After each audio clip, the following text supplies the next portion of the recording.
Today what we're going to do, just kind of kick it off this morning, and then we're going to talk about unified sports and programming and some of the ideas that we've developed. Then we'll hear from some of our educators. They're going to share about young athletes, about training and fitness, and even some district-wide implementation. From 11:30 to noon, our Senior Director of Sports and Health, Heather Burke's going to join us. I think I mentioned yesterday, her and her team have really put together some great ways to engage you all through fitness, and they have some new programs that they're kind of implementing, and so they can actually help you and help run a fitness program for you virtually or in person. And then we're going to hear from some unified electives and some successes through virtual planning that have happened from some of our educators. So the good news is, I know I was talking a lot yesterday. You're only going to hear from me for a short part of the morning, and then you're going to hear from the experts. So that's the good news. And then again, from 3 to 4 this afternoon, we're just going to be kind of hanging out on Zoom. Feel free to join us. We had some fun yesterday and just kind of got to relax, but also answer some questions as well. So before we get started, though, I had two things. One, yesterday on the happy hour, Ann Pulaski from Holland Christian said that, they implemented unified basketball and they've had a lot of interest. And so she's got too many for a team now. And so she was wondering if any other educators had run into that, where they had so much interest and how they kind of flex their programming to continue to include general education students when they had a very large group that wanted to be involved. So if you have any ideas, feel free to share those out either in the chat or when we get some time to talk about it, and we'd love to hear from that. So the other thing I had is we wanted to throw in a quick pop quiz. So the first person to comment in the chat with the correct answer is going to win some swag that we'll send you. So yesterday we talked briefly about social media. What is the Instagram or Twitter handle for Special Olympics Michigan? That's our first question. So Jamie, when we get a winner, let me know, but just put it in the chat, and whoever's first will win some swag. We'll send it out to you when we send you your bandana. So it's a little fun this morning. We'll have some pop quizzes throughout, so stay sharp this morning. So we're going to talk unified sports, and I love this photo just because I think it really represents what unified sports does. Obviously, Special Olympics Michigan being a sports organization, we're driven by sport. And so we know that the unified sports piece of Unified Champion Schools really drives the inclusion. It really kind of infuses it. And when students can be a part of it and experience it and play together, it's what it's all about. And so what we want is, and what we know is this year, even with some virtual platforms and maybe general ed students are in the building or virtual, and your special education students are the other, what we're really dedicated to is trying to keep the momentum that you get from in-person unified sports and team sports, and so the students can interact and still have that same experience. And so that's our goal for this year. Jamie, I also forgot to ask if we're recording. So if we're not, go ahead and record. So with unified sports, kind of get into the basics here. We're talking about students with and without intellectual disabilities. Really the goal is to create the opportunity for them to be teammates and create those friendships that start in practice on the playing surface and carry over into your classrooms, into your hallways. You heard Susie talk about it yesterday, but she really emphasized an important part is that we really want to recognize both sets of students, your gen ed and your special education students, equally. We don't want to separate them. We don't want to say, these are our athletes and these are our partners. We really want it to be a team and really kind of embrace what it means to be unified. So I know sometimes the gen ed students, think that they're helping, in that sort of thing, but we really want to emphasize that they're teammates and that they're equal. And certainly there's times where they do, kind of promote inclusion and maybe help out, but it's really that piece of recognizing them as equals. For unified sports, it can be done as a one-time event. It can be something that's reoccurring, that happens, weekly or monthly. I know a lot of our schools, sometimes this unified sports piece is pretty intimidating just because not all of us are sports people. So to think about creating a basketball team and coaching it and organizing it and traveling and that sort of thing is pretty intimidating. So it doesn't have to be that in-depth, especially when you start. And we're certainly okay with that. And this year, as much as any, is going to be one where we're going to see a lot of new and creative ways to create that inclusion through sports and program. So it could be done in school during the school day. It could be physical education class. It could be where you go and participate when students have free time or in a classroom together. It can be done after school. It can be done interscholastically. So when you have schools playing against one another, you can even come to a Special Olympics Michigan event. We offer local, regional, and state events, and we've worked with our sports staff to create unified divisions so our schools can attend those events. We offer unified at every state level event. I think most of our regional events. So there's opportunities out there for you to participate against other Special Olympics unified teams, whether it's a school-based team or could be, in an adult or a community-based team. And then we also have had some success with our unified champion schools attending Special Olympics USA or international level events as well. We had a team from Holt High School that went and represented Team Michigan at the 2018 USA Games. They played unified flag football. So, it's kind of probably a long-term goal, but it's one that you start off small, like we've been saying, and progress through and have the opportunity to travel with a delegation to represent your state or even Team USA. And again, like I mentioned, we're talking one sport per year. Certainly you can do more than one. And sometimes we get that question like, hey, we had a great time with soccer. Can we do basketball? Absolutely. We're all for that. The more opportunities, the better for everyone. But really, at the minimum, we're just asking for one sport, even if it is one standalone event. That's really what we're looking for as a minimum. And of course, this year, it can be in person or virtual. We're not expecting, who knows what the future is going to hold. We know that there's a chance schools may be virtually for the remainder of 2020 or beyond. So if your unified programming that you're going to be doing is virtual, that's going to be fine. So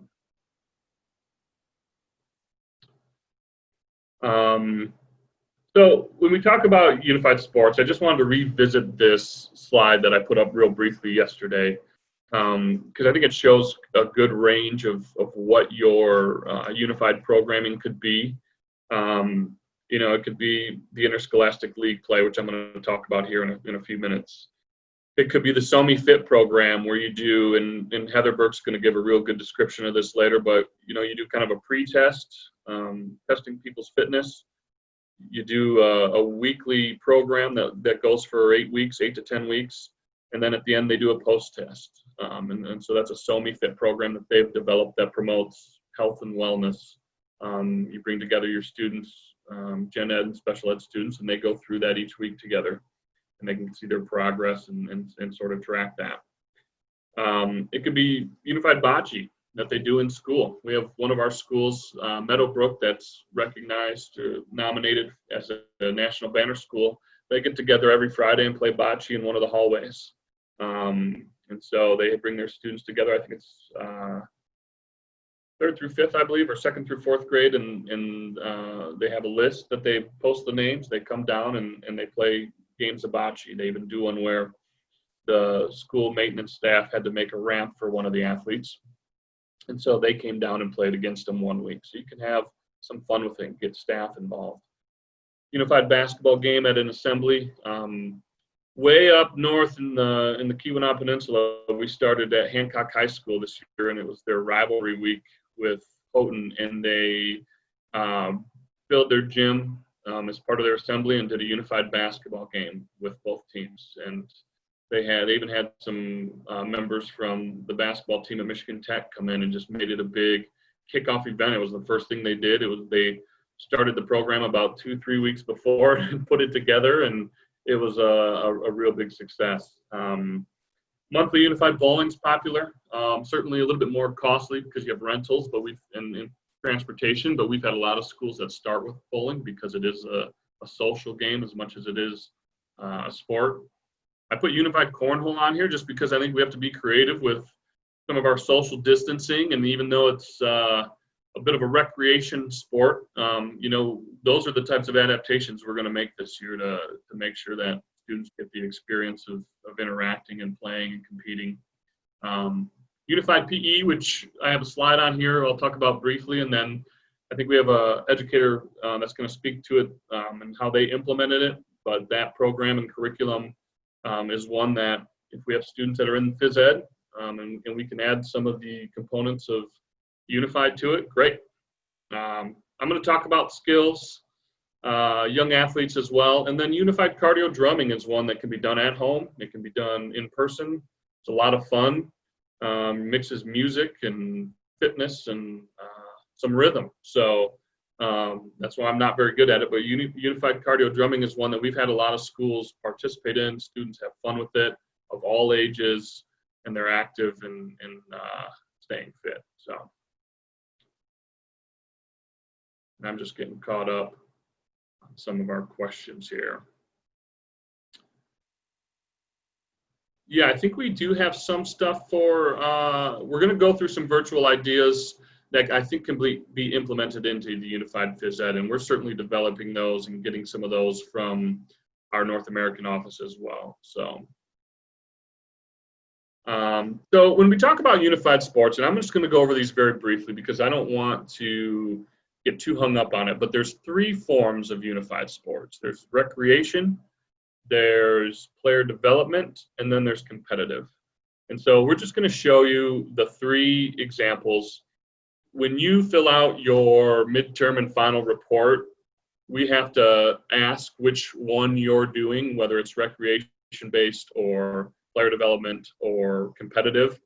And there's a couple different breakdowns here that I think will help because there's always a lot of confusion with that, and we understand it. One's not necessarily better than the other. It's just kind of the model of what it looks like. So when you get into the competitive piece and coming to a SOMI event, it matters a little more, but when you're doing it in school, as long as you know which one you're doing, that's fine. So unified recreation is where you have at least 25% of athletes or partners. So you're not close to 50-50. Ages can vary. You can mix up your ages. It can be something that happens once, or maybe it is reoccurring, or maybe it's part of another activity like a fundraiser or something, and you do a unified game at it where you mix in the staff and just have some fun with it. Maybe you do your unified team versus staff as, a fundraiser or an assembly is where we kind of see some of that. There's no necessarily awards. You could give, a recognition or like give everyone a same medal. I know what we do at some of our state events when we really were promoting unified sports is we would do what's called a unified sports experience, where we would bring in sponsors and, maybe some celebrities, maybe even some staff at times, and have some of our athletes come and just play a softball game at the state softball final. So people could see it, see how much fun it is, and have some interest in it. At the end of it, we would give everyone a wooden unified medal as kind of a recognition piece for participating in that. So, but you don't get first, second, third places. It's really more of a promotional or fun activity. It could be a sports club. It could be pick up basketball. That's kind of an example. When I was in high school, we used to go to a home for men with intellectual disabilities, and we play basketball with them. We'd mix the teams up. Sometimes there'd be one of us out there with 4 of the men that lived there. Sometimes it'd be 3 and 2, but it was fun. That was kind of a taste of unified recreation without even knowing him. Drop-in bocce could be one, where you have a free hour and students come in and play the game and learn it, and but it's kind of more of like a fun activity. So then, oops, supposed to say player development, messed that up. So you see here it says player development. Basically, with player development, what you're going to see is you're going to have close to equal numbers, partners, and athletes for the player development piece. It's going to look more like a team. They're going to be similar ages. So I know in schools we don't really have too much of a mix of the ages, but you're going to have those same ages. With player development, you're going to have a variety of ability levels. And oftentimes your higher levels kind of serve as a mentor while they're on the floor. An example of this is, maybe some of our league play basketball teams sort of fall under a player development model where, I get the rebounds and I could easily lay it up, but I'm going to pass it out because Danielle hasn't scored yet. I'm going to give her an opportunity. And they can advance up to the state level. So we have state level competition where player development, if you come to our state basketball finals, they participate in that. The main difference you're going to see with this slide and the next one is this chart over here on the right. So you see the different ability levels there. When we talk about competitive unified sports, we're talking about equal numbers, similar ages, but similar ability levels as well. And so where your partners and athletes, they both might be pretty high level. Maybe they're more medium level, but their ability levels are the same. And so when we get to the competitive piece, because in unified sports, it can be difficult when you're matching up different levels of the different focuses of unified sports, whether competitive versus player development. So competitive teams can actually advance to USA games or world games. That's kind of the one big difference. Both compete at the state level. We have different divisions for them, but it's really kind of more of a mindset. If you see our Division I unified basketball teams, oftentimes you're wondering, who's the partner, who's the athlete? It's very competitive. Sometimes it gives us headaches because it's extremely competitive. But that's kind of the main difference. So when you think about your teams, when you're filling out those midterm and year ends, and we'll revisit this throughout the year, this is what we're talking about. So now what I wanted to do is kind of jump into our return to practice guidelines that we're developing. And I'm not going to go too far in depth just because we have to finalize them. But I wanted to talk through it just because when we're thinking about schools and now kind of hearing what some of you are going through with school plans and what it might look like. And obviously we're very thankful that you're on the call and learning and looking forward to Unified this year as part of that. And certainly with a different type of school year, we're happy to help it however we can. So what we're developing right now, or let me back up. Obviously March, I think it was 13th, we ended participation in person for all Special Olympics events. And I think we did that probably a week or two, maybe a week before schools really were shut down for the year. I know Sarah's going to talk about it from Detroit Public School District, but it was the day after her district basketball tournament. She was probably the last event that we had before all this happened. So, so what we did is we said there's no in-person activities. Initially, it was, I think, March to the end of March, and then it got extended kind of month by month. We're still in that window where we're not having any in-person activities. And this has all come from Special Olympics International. Their guidance has been, I think we started off till the end of March, and then they extended it through the end of May at one time.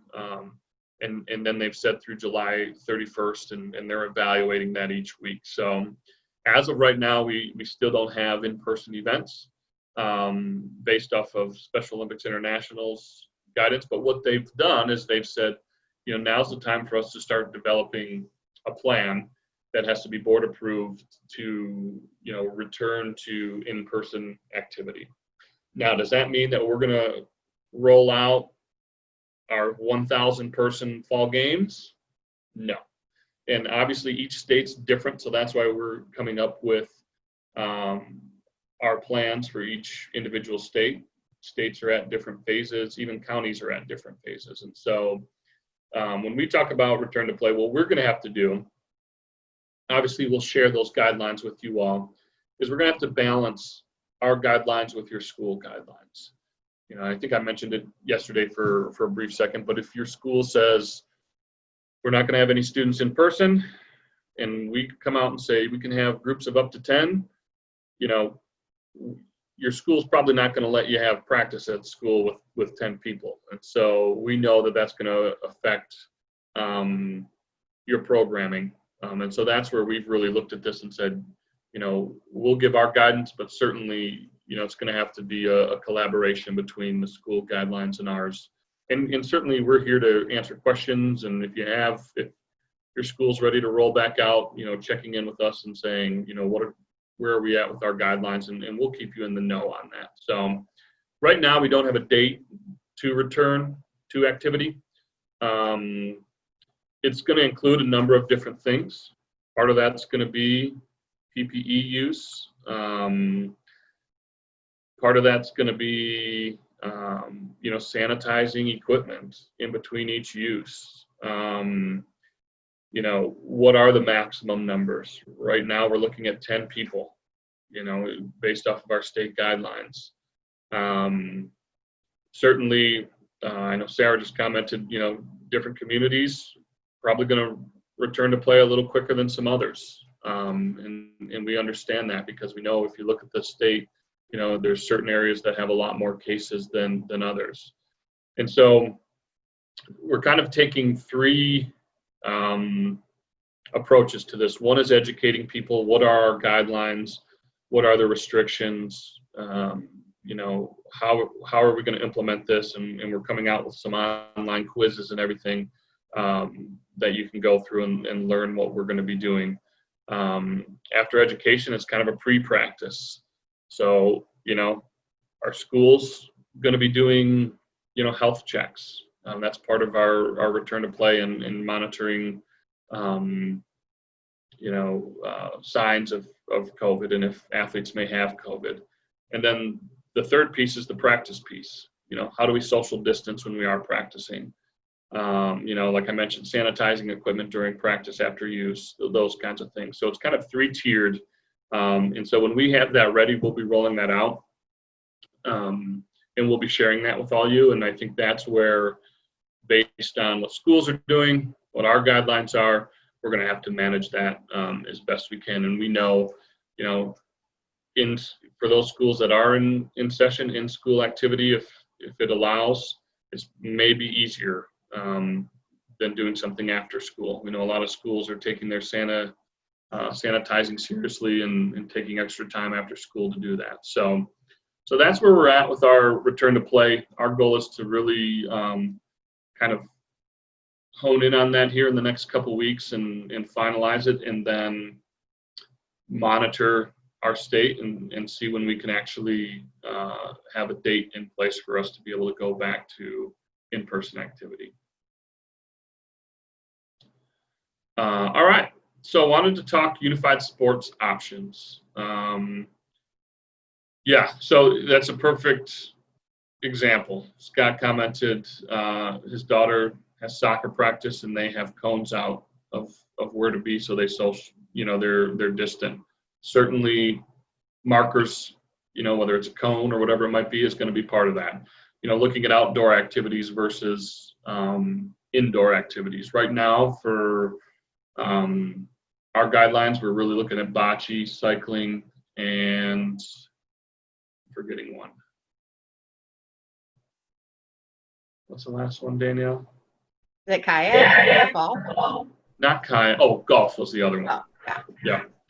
Just because there's a lot of shared equipment with kayak. But so we'll kind of roll that out, and we'll keep all of you in the know, and we'll probably do some educational pieces with that as well. But those are the type of things we're going to have to look at is when setting up a practice, how do you do that? And so one thing I think our department and our sports department is doing as well is they're putting together practice plans with those pieces added in. So when you're thinking about bocce, having markers when teams aren't playing, one person in the court at a time, allow them to step out of the way, and then the next person comes up. So they're putting together those practice plans, so we'll be able to share that with you all as well. So you'll have it all right there, and you can follow those guidelines and see how it meshes with your school. So what we wanted to do now is kind of jump into some unified sports options and talk through what it's going to look like at each level. So interscholastic sports, I wanted to go over this for a couple reasons. One is we've had a lot of momentum with interscholastic unified sports, especially at the high school level. Schools going and playing one another. It's part of our partnership with the High School Athletic Association. If you look at this past year, we went from 32 schools that were participating in unified interscholastic sports to 65. So we doubled our number. It's been a great area of growth. We've had a lot of great relationships and with athletic directors across the state. And we've actually had athletic directors that are reaching out to us and starting the program.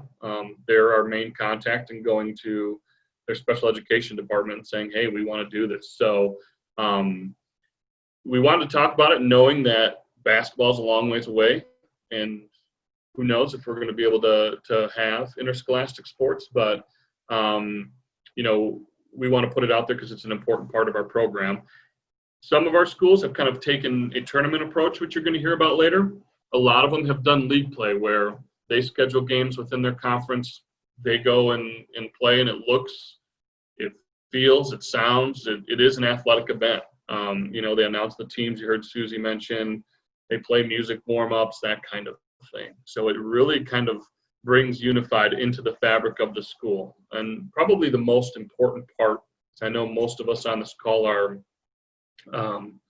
special education educators, is that working with your athletics department. They're the experts in how to schedule games, gym time, where it would fit into a schedule of, the JV and varsity game, and how do they get people to the unified game so it's the highest impact of experience. And they're, in our experience, the large majority of athletic directors have really embraced that. And they're going to provide a game experience. And so I think what we've seen is it's beneficial for the entire school, but it's extremely beneficial for athletics departments, just as much as it is for your school and for your special education population. So I wanted to hand it over to one of our athletics directors who has been one of those ADs who's taken it, embraced it, really opened the doors at their athletic department. And Steve Schiesel from Sterling Heights High School is going to share a little bit about his experience with it, as well as the MHSAA and sort of where they're at with returning sports and what that looks like for the other athletic teams. So, Steve, I'm going to hand it over to you.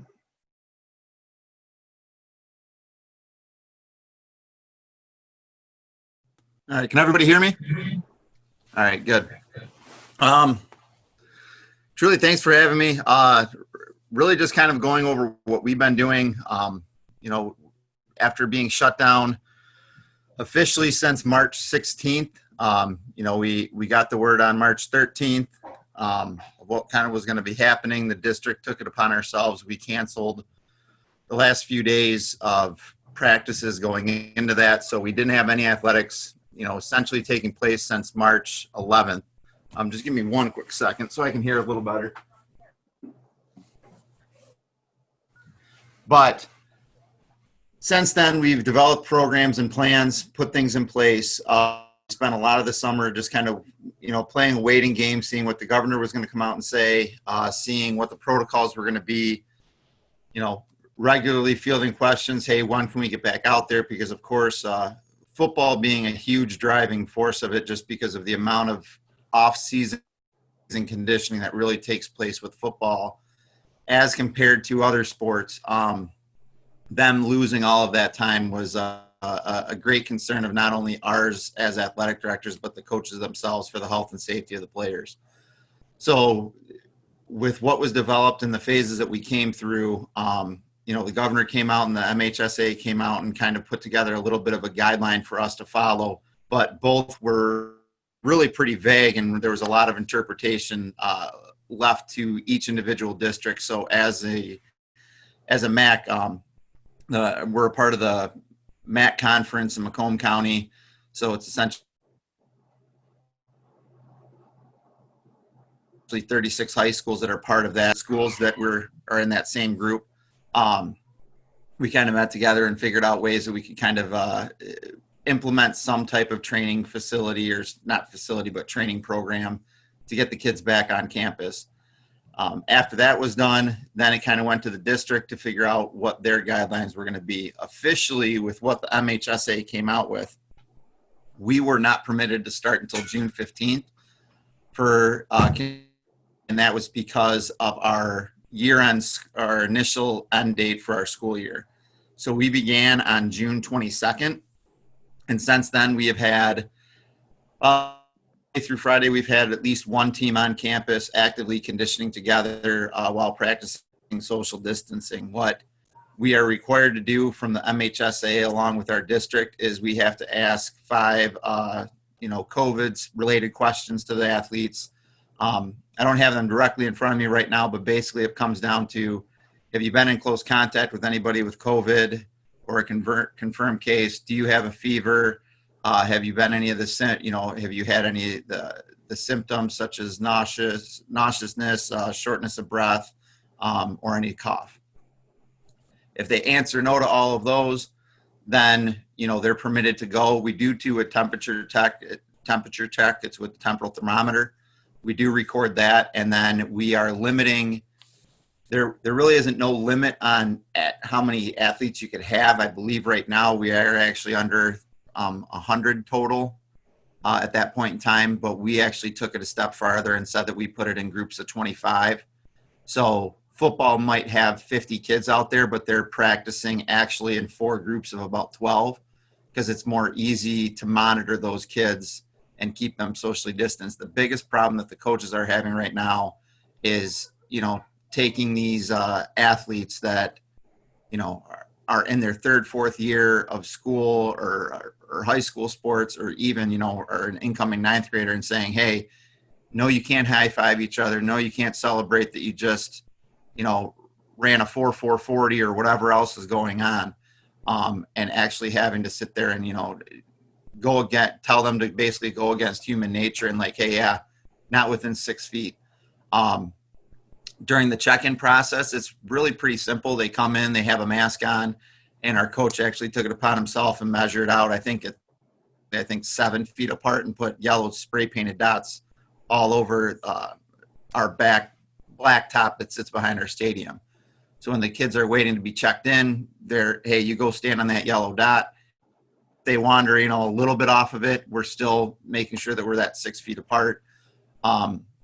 And then they're required to wear a mask at that point in time. Once they come in, then they go to their, starting point with that coach, and it is broke down to 4 different parts of the field. And then pretty much from there, they just kind of go through their conditioning. We do have the ability now to use sports-related equipment. So football can actually use footballs now. They can work on passing patterns. They can work on a long snap situation, but they can't work on, a place kick because the kicker is going to be within 6 feet of the holder. They can't work on a handoff because they're going to be within 6 feet. They can't work on any type of blocking. Soccer, they can work on passing drills. They can do shots on goal and everything else. However, unless your defensive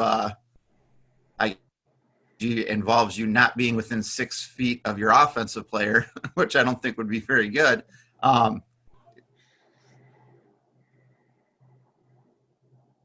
They can't work on defense yet. And realistically, our season starts August 12th August 10th for football, August 12th for every other fall sport.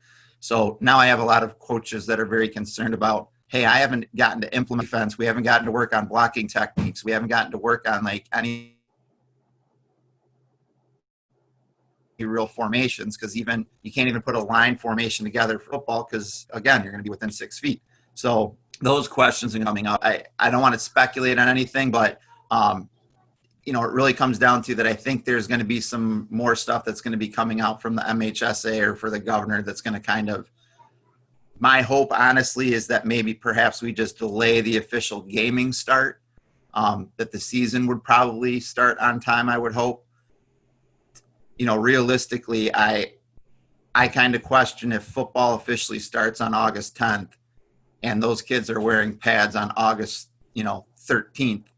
The shortened time frame that they've gotten to be able to condition and train and then to work any type of strategies or even run 7-on-7s. I really question how safely we can actually have these kids compete. And that doesn't just go with, for football, that goes for, soccer and everything else. Indoor sports, they have not been allowed to do anything inside yet. So swimming has not gotten to do anything in the water. Volleyball hasn't seen a net or a court yet. They've been trying to do what they can and again, stay, do that socially distant aspect outside. Outside of that, really, things have been going pretty well. The coaches are pretty optimistic about everything. They are, they're good about tracking. We do have a general district-wide, because we have 3 high schools in our district, tracking format that one person was actually appointed in charge of all of this. So the coaches have to take all those details and then they submit it to that one person. So if there were to be an outbreak or there were to be a confirmed case with COVID, they can backtrack it to who that athlete or who that coach actually. There's just been, situations where there's been concern where, the coach said, oh, I may or may not have came in contact with stuff. So they've, luckily been very smart and upfront about it. And we've, been able to monitor everything. But there hasn't, fortunately, knock on wood, there hasn't been anything confirmed that we've actually had somebody, an athlete or a coach on campus with that. But I mean, realistically, I will be kind of shocked to see if everything of competition start per normal. And all I mean by, I guess, per normal is not having any fans or anything like that, but actually just be able to start. Because I think pretty sure the first football game, something around August 22nd-ish. And first soccer game, I think, they start on the 12th. I think their first game is maybe the 20th. I mean, I know they're quick on that stuff going. Some other sports will be a little bit easier to kind of do, tennis, but the big concern with tennis is that part of all of these return to sports that the MHSA put out within the governor's orders is being able to regularly sanitize equipment.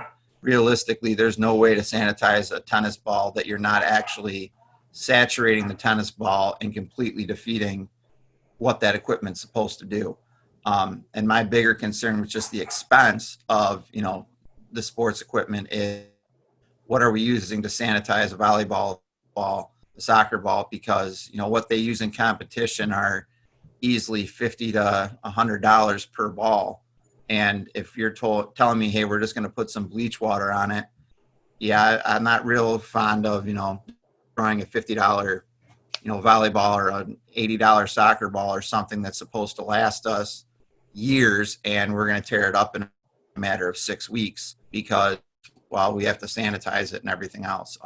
And also just even, the sanitation of a soccer ball, of how much is it really, touching hands as opposed to, exposed to a glove. So it'll be interesting to kind of see what comes up with everything with that. Last couple of things that our district has required, our coaches do have to go through a COVID training. And they, we did it obviously through a Zoom or a WebEx meeting, but they had to be shown how to use the temporal thermometer, what's expected, going through, how COVID is at that point in time expected to behave through contact or what, the passing on is and exactly all that breakdown.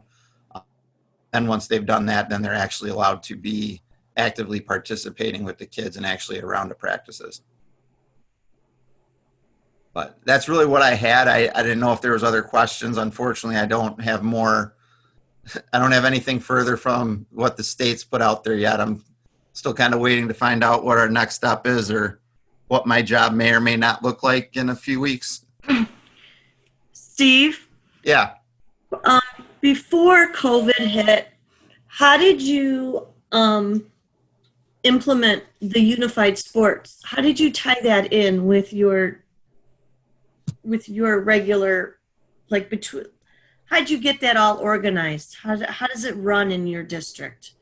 How did you include the Special Olympic teams or the unified teams into the games that were being played? All right. So I guess a little quick history. My brother is autistic and is 2 years older than me. He's born in 1980, so he was diagnosed very late. I don't really recall which it was. Either my brother was 8 or I was, but it was before he was diagnosed because he spoke. So at that point in time, if you're autistic, you don't speak. You can't speak. That's what it was always shared. And found out that, he is, and he's since then, kind of bounced around from schools, did some really good things. And the way my parents were, they've done a lot for me, still continue to do a ton for us. So I always my brother was just one of the boys. I mean, it wasn't, the fact that he had a disability and has a disability, that didn't impact what his social interaction was with me or my friends or my cousins. So he did Special Olympics growing up, and I got involved and was there for all of his games. He didn't really compete. He competed for years with basketball. That was by far his best sport, but he was one that, the whole rules of the game weren't always necessarily there. So it would be like, oh, hey, you know what? Nobody's playing defense against me if I go and shoot at that other basket. So, I mean, my brother was pretty darn good. So he would put up 20 points in a game, but, 8 points might have been for the other team and 12 was for his own team because he was going to shoot it where there wasn't somebody playing defense on him. So I ended up getting involved with the unified sports back then. And then when, college came around, with Sterling Heights, I kind of looked into stuff, but I'm so far from where I grew up that it's an hour that I'm just not, I didn't know where to even kind of look and whatnot. So it's something that just kind of fell to the back, the backside for me. And then last year I the position as a temporary athletic director and really fell in love with it and whatnot. And the year before that, we'd actually done a fundraiser that I was looking for Special Olympics with our softball team, or wanted to, and we did one with an autism group that's local. And, I kind of talked to my principal, like, how could I get something like this going? I'd gotten an email from somebody, and I'm like, I honestly didn't know that unified sports still kind of really was around. And I'm really disappointed that I didn't. And it came through that my high school that I had actually went to, which is Heartland, I this enormous unified program where it just kind of blew me away because we didn't have that when I was there. I had to go over to the Brighton area to participate, and it wasn't related with the school. So when I reached out to my principal about it, he was very supportive, but it was one of those, well, doing something this year is going to be really tough, so maybe next year. So last year when I was in the role in the spring, I was really trying to look forward to getting stuff done. And I got in contact with Danielle, and she came in and met with me. And it was very positive after that. So this year we were able to get it going. It was a little bit later than I liked. So we had more things in place and planning now to be able to get it a little bit bigger this year. But it took a little bit of convincing, but I got 2 great coaches, Vicky and Jen, that did a phenomenal job. And Vicky's actually one of our security liaisons, and Jen is actually our school nurse per se. So both of them work a lot and know our special needs students and know who they are and know about them and their family. They kind of know everybody in the school. So they're 2 people that are a great fit for the position because they're exposed to so many different students throughout the day. Whereas, a classroom teacher, not anything, with them, but they're only exposed to the students that are in front of them. And then if they kind of coach outside of it. So it was a little to kind of get coaches in place. But once I'm very fortunate that we have coaches that are as passionate as they are, and they got a great turnout. So our first year basketball wise, I want to say, I think we had officially maybe 30 kids that were kind of on and off involved. And there was about 15, I think there was 10 to 15 of them were our special needs students. And those that we couldn't, didn't want to be splitting too much time or rotating them around all that much. We got them to do officiating. We had an announcers done. This year we only did basketball. My plan prior to COVID this year was to be actually soccer and basketball and doing basketball, but doing bigger. Because we are just with who surrounds us, we were only able to get a couple games in. Because again, we're part of the Macomb Conference, so this actually ran a unified sports program. But I know it would be growing this year because I have the other 2 high schools in our district that I have parents contacting me asking, how can we get our kids involved with, unified sports and whatnot. And I hate to put anybody off, but at the same time, I don't have the capacity to be able to allow another 8 kids that are outside of our school on, because at what point do I tell them no? And then it becomes, myself, our coaches, our kids are putting in all the work and the effort.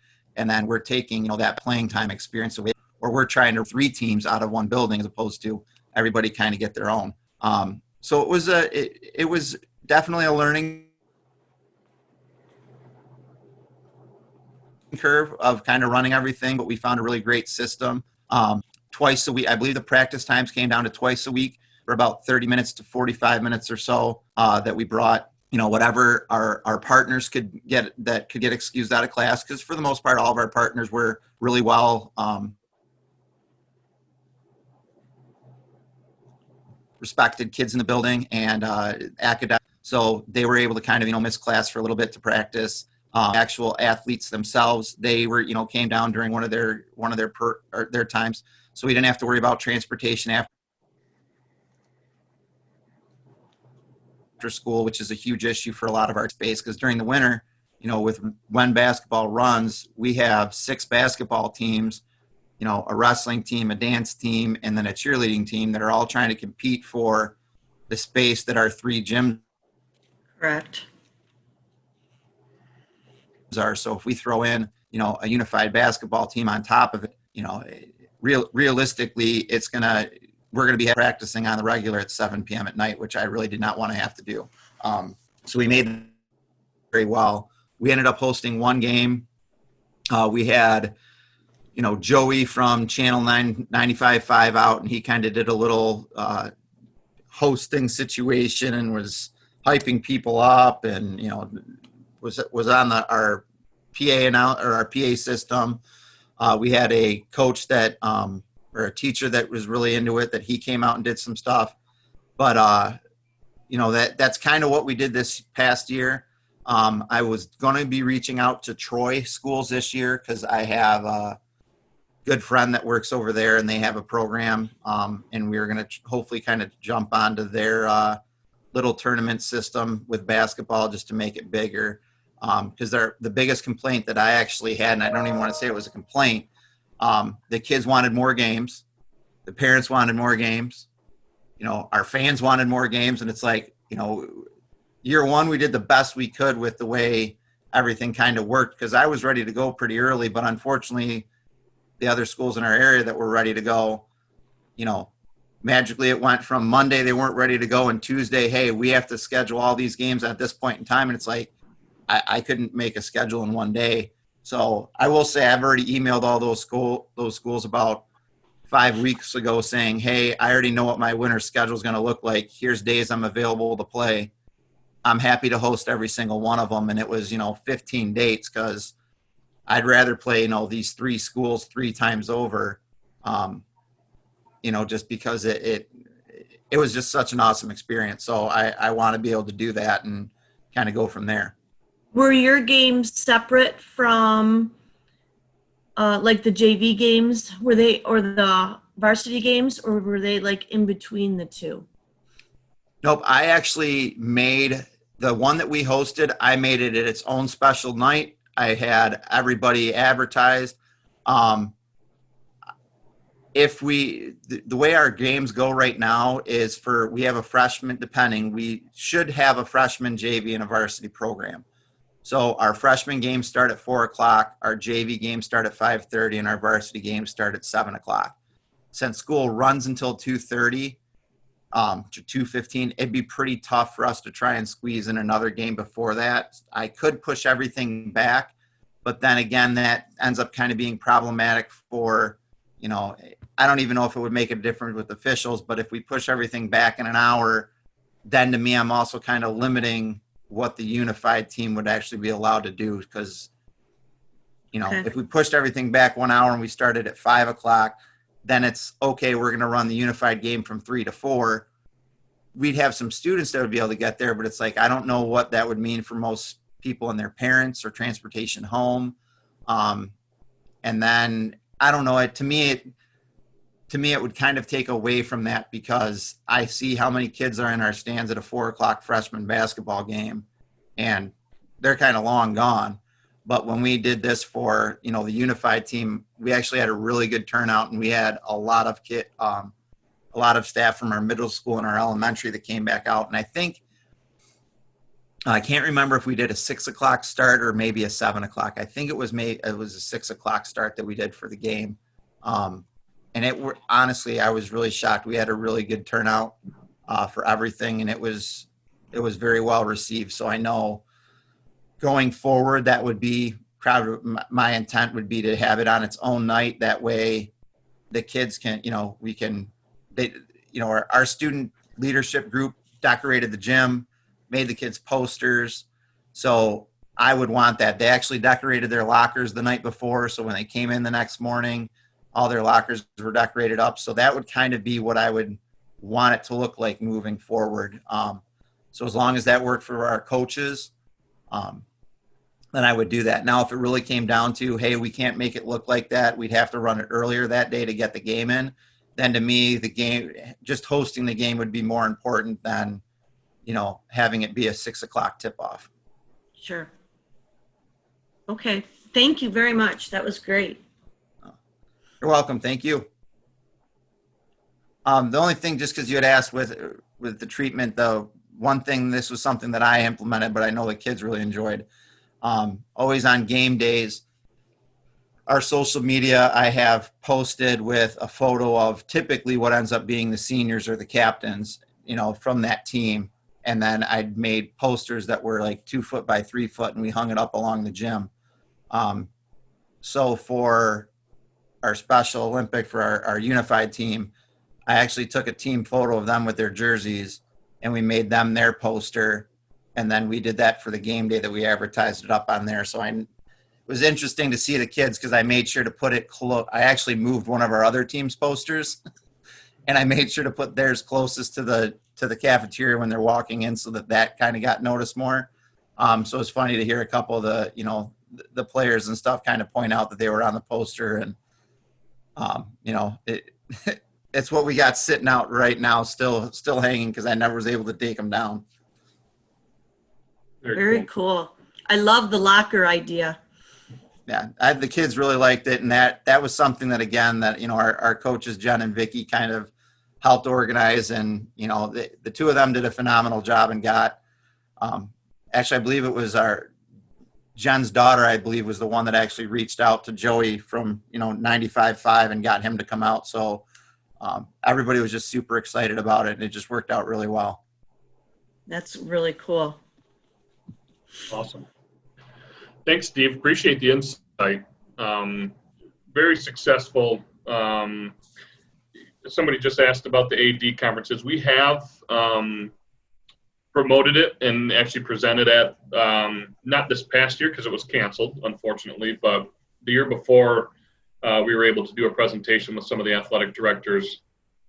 And that's where I think we really got a lot of momentum, is amongst ADs and sharing it out. And, you know, it only takes one in a conference to really promote it. And, you know, you get 3-4 schools, and then the next year it's 10, the next year some of them are up to 12 or 13 now. So thanks a lot, Steve. Appreciate the insight. And I know with, you know, returning to play and what they're going through in athletic departments, we had a couple comments about you know, a lot of our students are high risk. And when you look at what conditions kind of put someone in that high risk category, that's a lot of our athletes fall into that. So we want to make sure that we're being extremely cautious and taking the time to, you know, you're hearing their struggles now in August. We know that for some of you that typically program in September, October, and sometimes even sooner, it might take a while this year. So, but a lot of the things that they've implemented with the questionnaire and some of that is what we're looking to do as well. So it's pretty similar. So talking about Unified Phys Ed, I'm just going to briefly touch on it because you're going to hear from one of our educators who they've implemented it. We have a Unified Phys Ed curriculum that aligns with standards. It was put together by Shape America and Special Olympics North America. They brought in educators and experts from both sides of the table. And it does a good job of implementing, you know, some training for our sports while also fulfilling PE requirements, focuses on fitness and health, as well as that leadership piece. So you're going to hear about that, I think, in the next section or the last section today from Graham Blank and how they've implemented Unified Phys Ed. And I saw a couple comments come across. I know we've got some of our Unified PE champions that are on today that they've implemented a couple different programs. So when we have time this afternoon, hopefully they can share as well how they've done Unified Phys Ed. But it's an option. We all know Phys Ed's going to look a little different this year, but keep that in mind. It could be something where you work with athletics, maybe you work with your Phys Ed department, and maybe it's both. I saw somebody comment that they worked practices for basketball into their Phys Ed program. So that's always an option as well. Young athletes, Lori's going to talk about that here in a half hour or so. Young athletes is an outstanding way to engage children ages 2 through 7. Play activities and basic sports skills, things like kicking a ball into a net, you know, working on balance and walking and running. And it really builds basic skills, motor skills. You know, it's what's great about young athletes is it's meant to be done either at home or in school or after school. You know, it can be done as a 30-minute program a couple days a week. It can be, if you've got 45 minutes or an hour, you know, as part of a class session. You can do it once a week. It can also be done as a 10-minute school break. You know, you can work in different activities from young athletes to keep students focused and let them burn some energy and then come back to their seats and refocus. So what Special Olympics has done at the North America level is they've really put, when this all kind of came down in March, they put a lot of focus on at-home resources. And so we'll share out as part of what we're putting together with all of what you're going to see. We're going to share out that webpage, but they've got a lot of great videos, adaptations. We know that you might not have 10 bean bags that you see in the photo there at home, but can you roll up socks and use them for tossing, you know, tossing a ball into a hamper, that type of stuff. So there's a lot of at-home resources and adaptations. It's meant to be flexible, like I said, with how often students can participate. But the benefits, what we see is students that ages 2 through 7 that go through young athletes training for at least an hour a week have I think it's a 7-month gain in motor skill development over 2 months. And there's different resources. There's an activity kit, training guides. That's kind of a book that walks you through each lesson in each sport. And we even have some flashcards that we've gotten printed from our North American office that can be, you know, you can do one skill at a time. So there's a lot of different resources and obviously the videos. And so you'll hear how Lori implemented that at her school. And we'll be sharing some of that out with you as well. Yeah, I'm really zealous, so guys, be ready.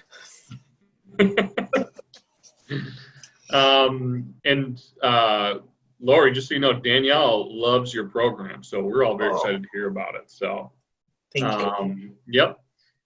Virtual sports. So this is where we've kind of taken some of what we do and put a virtual twist on it in hopeful that, when we think about this year and you hear Steve talk about at the varsity level, how difficult it's been to kind of implement things and putting together practices and being safe in the matter. And when you think about our population, how we want to make sure that we're being extra safe, how do we create that inclusion that happens in sports, whether it's interscholastics like Steve talked about, or, coming to a state event, so students can still become friends and get to know each other and interact. So we've taken kind of the concept of, let's take bocce for an example, and there's a number of sports Danielle's going to touch on that are a little bit safer, that you can start to implement and put a virtual twist to.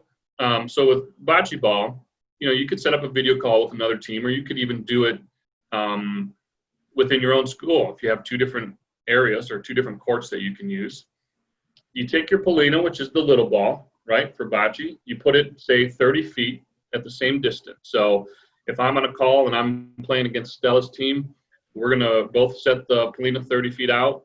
Myself and my partner, we're going to take turns, throw 2 balls each. So we have our 4 green balls out there. Her team's going to toss their 4, take turns with a unified partner and an athlete. And then we're going to go and measure the distance of each ball.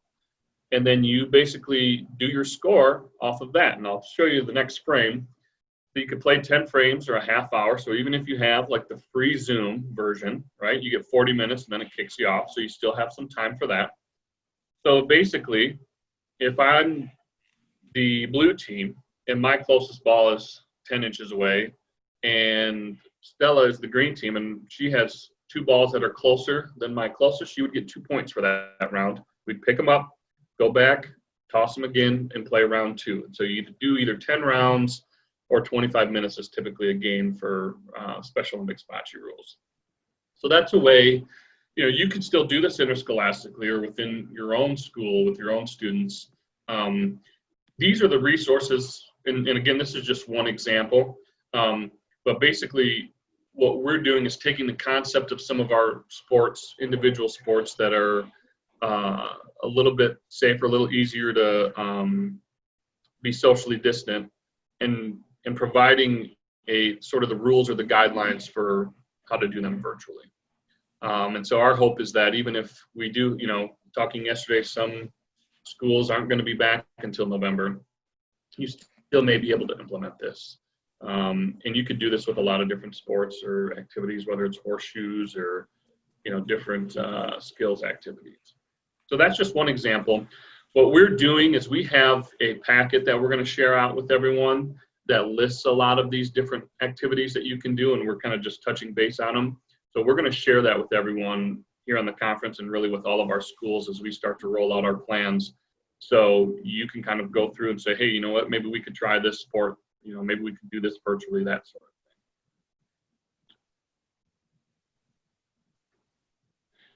thing. Another activity that we have in Special Olympics, and we have all the rules for, are individual skills contests. So we know, when you think of inclusion and participation, the game of basketball, some of our athletes, either maybe they're new to the sport, or maybe they've kind of aged out of the sport, or, from a mobility standpoint, maybe they can't play team basketball. And so we have skills contests where they go through a series of different skills for that sport. They get a score for each, for each activity, and then they get awarded accordingly. So they're competing through skills. You can take these skills contests, pair up students or make teams, and do it as a unified event.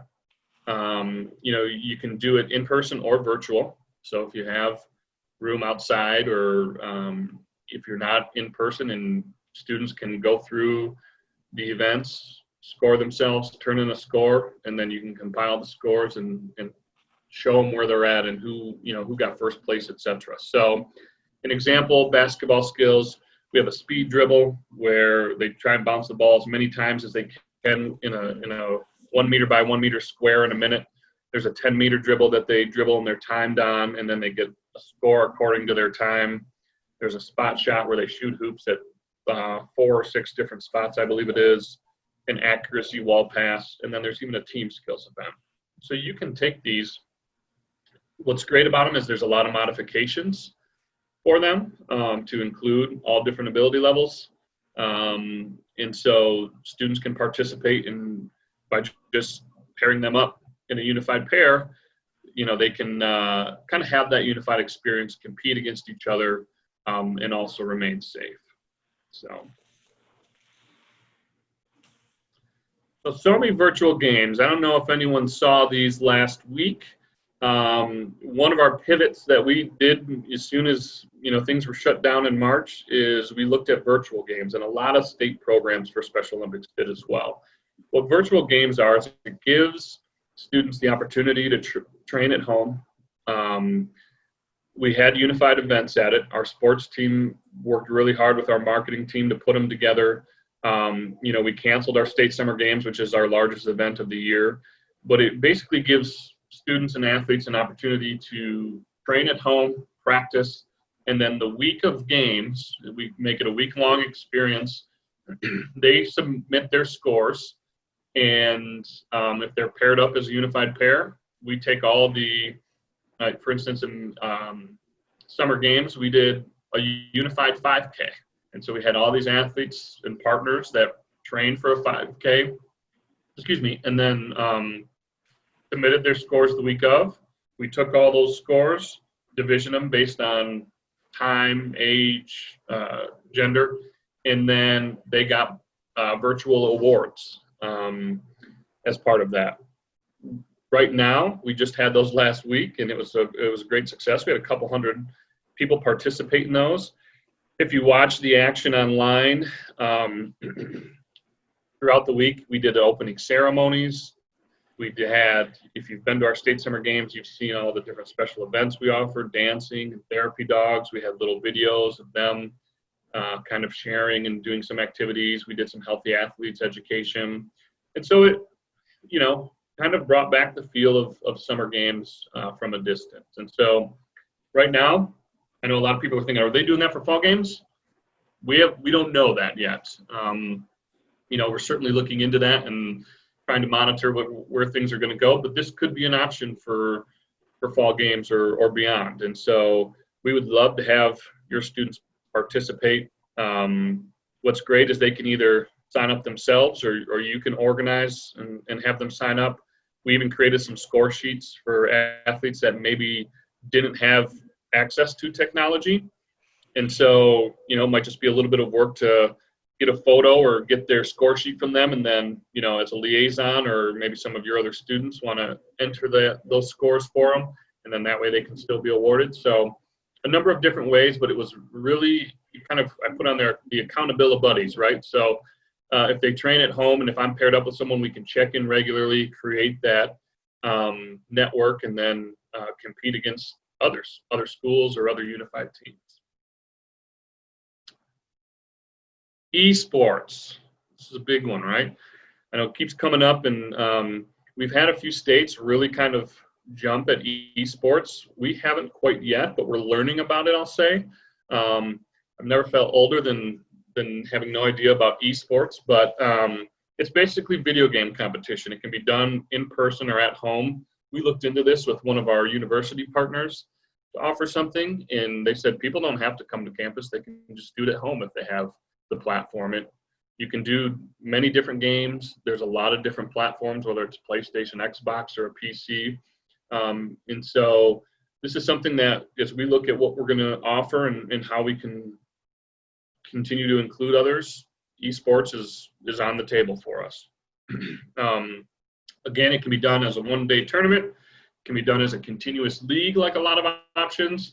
And so I think when we talk to a lot of our different programs and we think about fitness and how that can maybe be worked in as well. So students are still being active, that sort of thing. So I think that's the piece that maybe we need to kind of see how it fits alongside.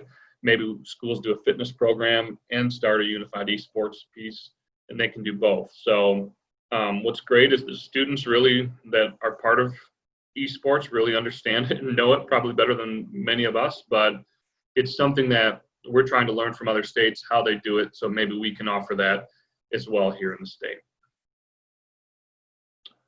I'm going to throw it to Danielle now, who's going to talk about being socially distant and maybe talking equipment and how you can implement some great things that she's created on this pandemic.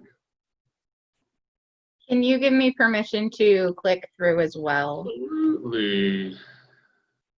There you go. Perfect, thank you.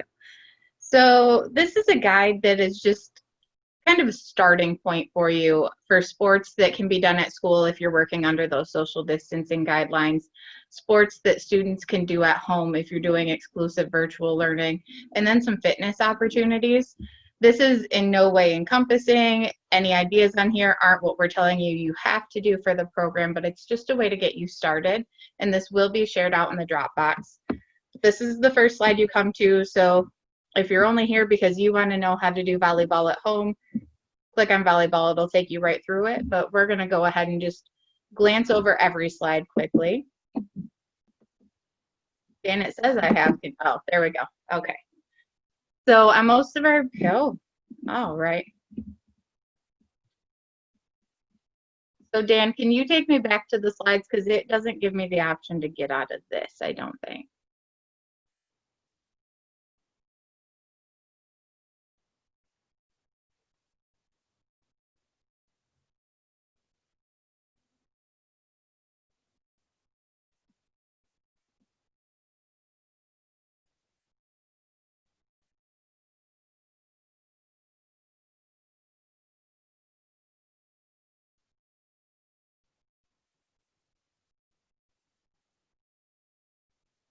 Perfect, thank you.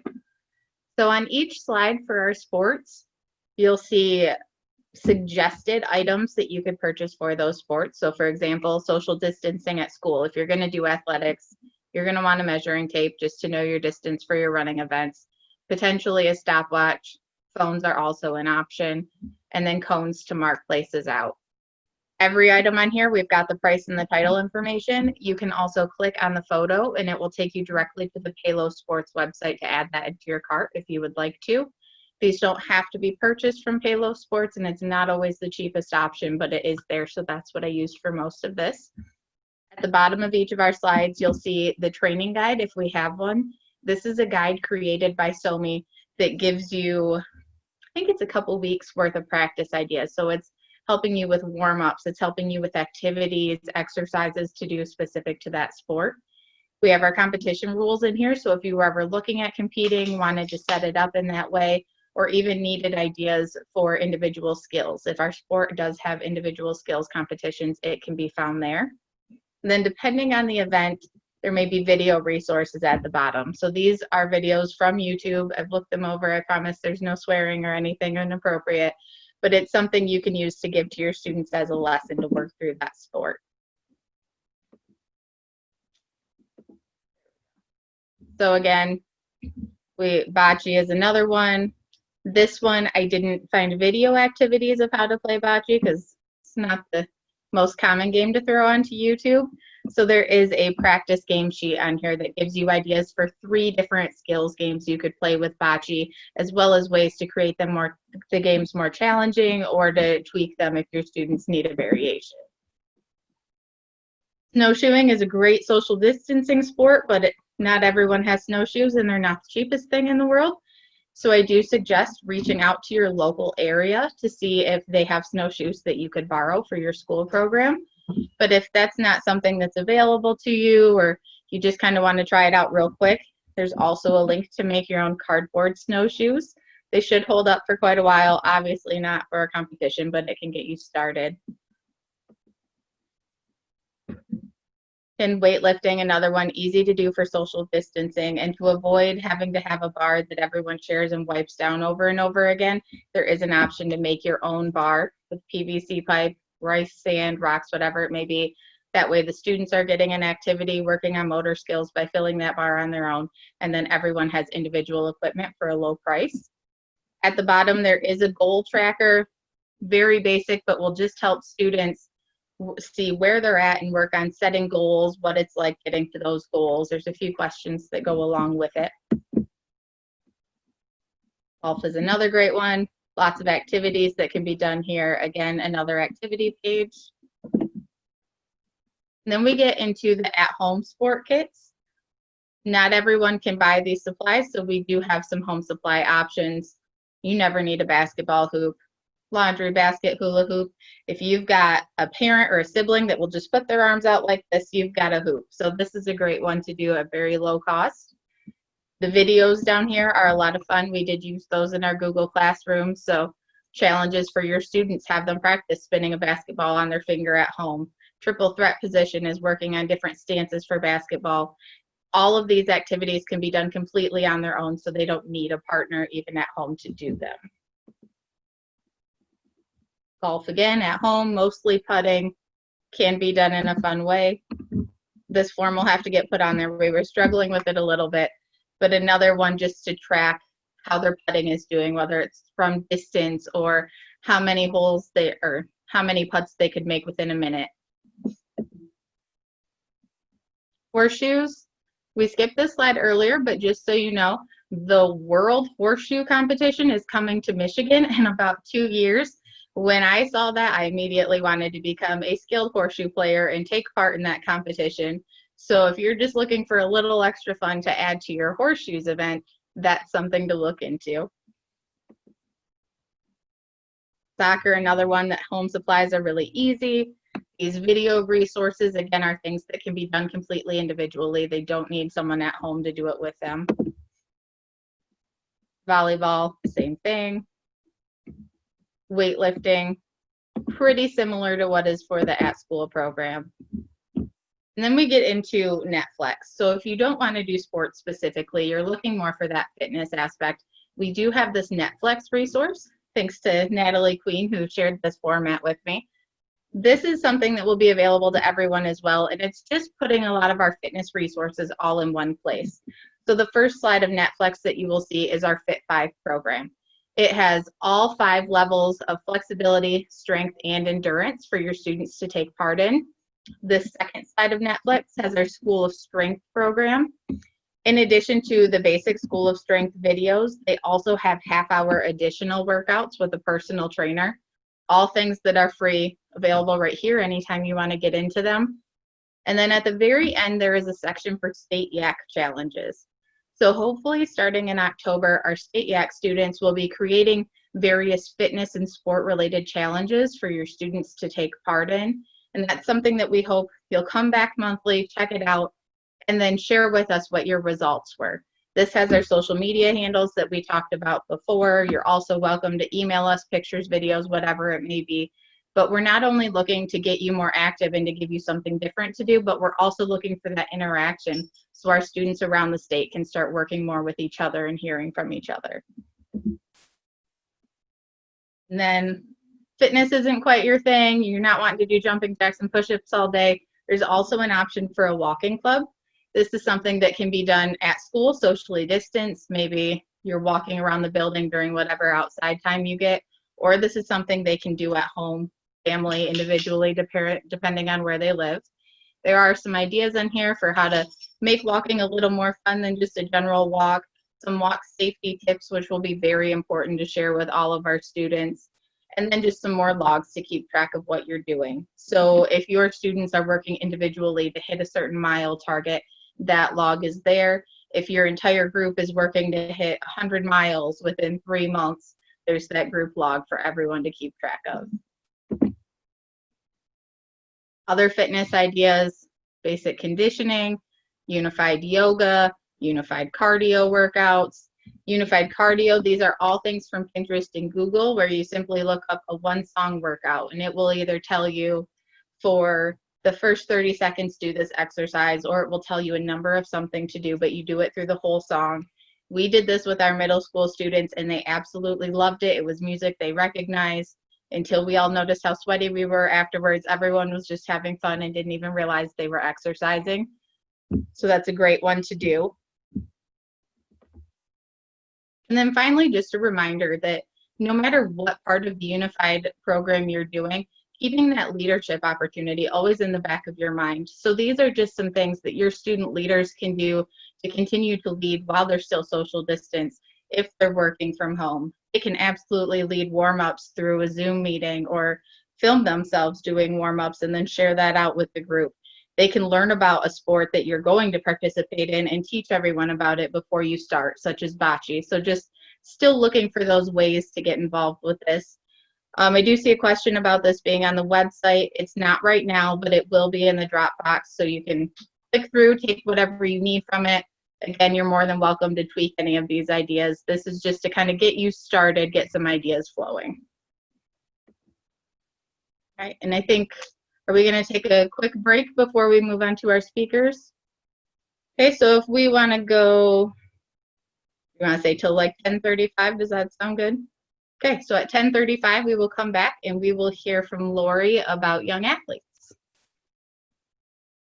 Dan, if you want to take control back and set up screen share for Lori.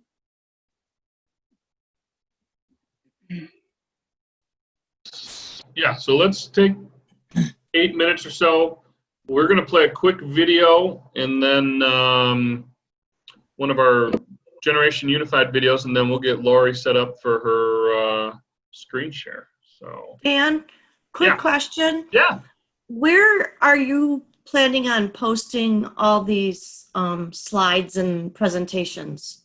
So what we're going to do, we created a Dropbox where we've kind of broken it up based on like fitness resources or, you know, programming and unified sports. And then we're going to put all of our presentations right in there as well. So you'll have links. I'm going to share that out here at the end of the day. So you can kind of look at it. We don't have everything in there yet. Some of it we're going to add in after like each day, but I'll send that over to you. And it will be in the SOMI website? We will put it on the website, yeah. Right now what I'll do is at the end of today, I'll put it in the chat so everyone has it, and then we'll email it out too. And then it is going to go on our website. We're kind of working through Okay, right. revamping our webpage a little bit. Okay, thank you. Yeah, no problem. I'm going to play a quick video and then we'll get set up.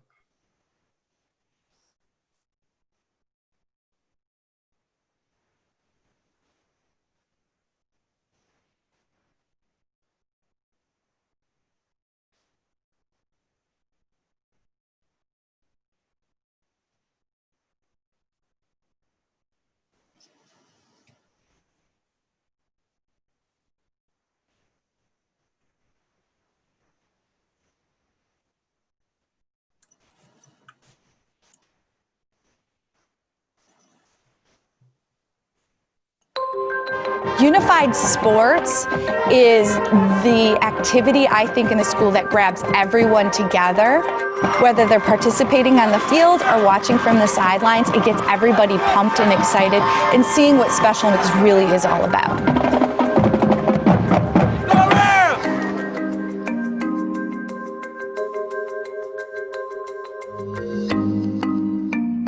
Unified sports is a unique opportunity to bring a competitive sport to a population that hadn't had that before.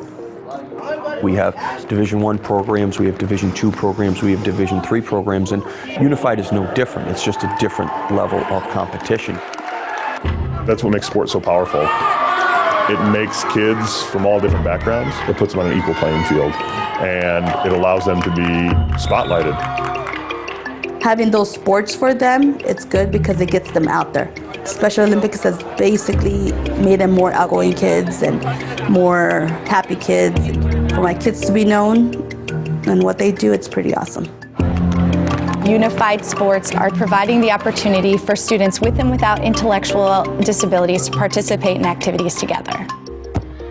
The more and more that we're immersed in a district from the earliest of grade levels all the way through college will just ensure that inclusion is just completely immersed in a child's life.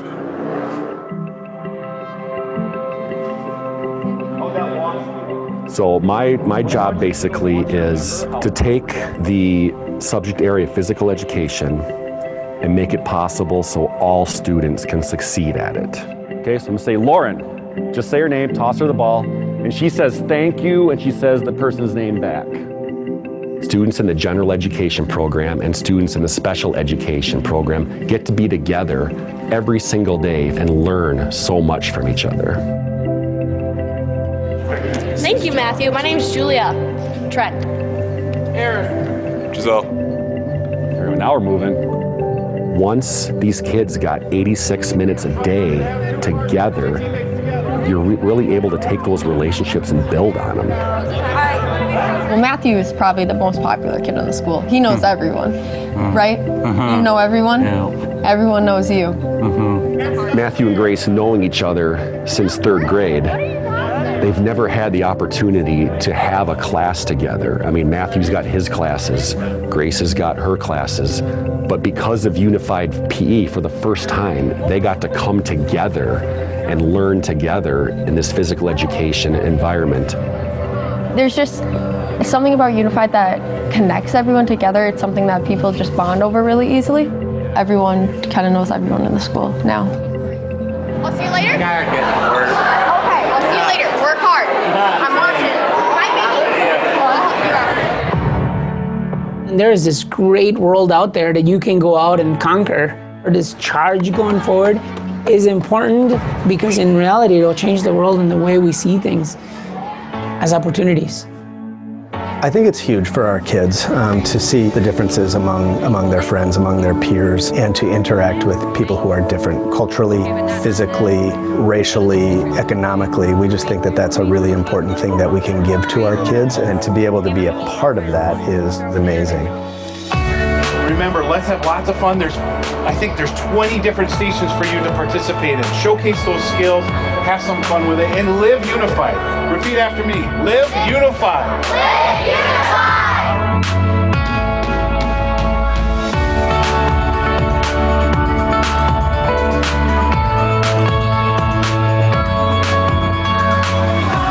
Their level of confidence and belonging in a community and the joy really of a lot of our athletes. I don't think before this program you would have seen that. And this has created all of these different opportunities for these kids to do stuff together inside and outside of school. The idea then, hopefully it goes from the gym, then it goes to the hallways, and it goes to the lunchroom, and eventually goes out there into the community where everybody can just be together and be unified outside.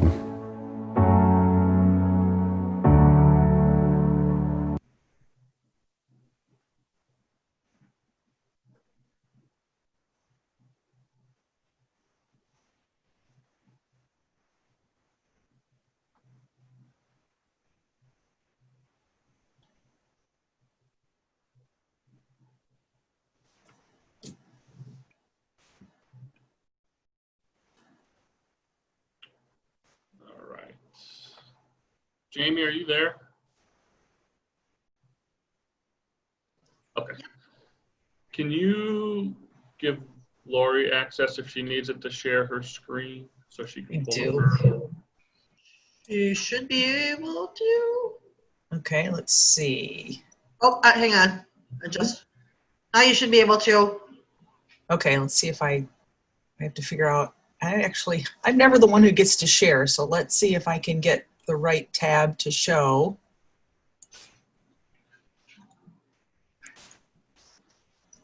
There you go, Lori. Okay, that's done. Okay, so is that showing my little slideshowy thing? Yeah, Who am I? Okay. Yeah. So hi, I'm Lori Vesna, a physical therapist in Port Huron. I've been there forever and ever. Go to the next slide. Oh, I got to put this in present mode. I don't know what I'm doing here. Okay. So now I got to make you guys go away because you're blocking my screen. All right. Anybody know when you're presenting how you get your slides to advance? Oh, there it goes. Okay. So This presentation has a couple funny pictures I couldn't take out. I had done a presentation to our school district parents at the Early Childhood Center about what our gross motor program was all about and why it was important. And I had slides of this particular picture of this super cute girl was telling parents that they have got to limit screen time for their children. And the slide went along with, seriously, yes, because there's way too much screen use used in our school district. So anyway, there's my whole work history. I couldn't believe when I looked at how many different schools I've been at, even though I have been with the St. Clair County RESA for just in excess of 30 years now. I did scatter a few other places in here and there because I am a zealot. So in the Port Huron area schools, this is what our Early Childhood Center is. We've been here, this would be our third year beginning.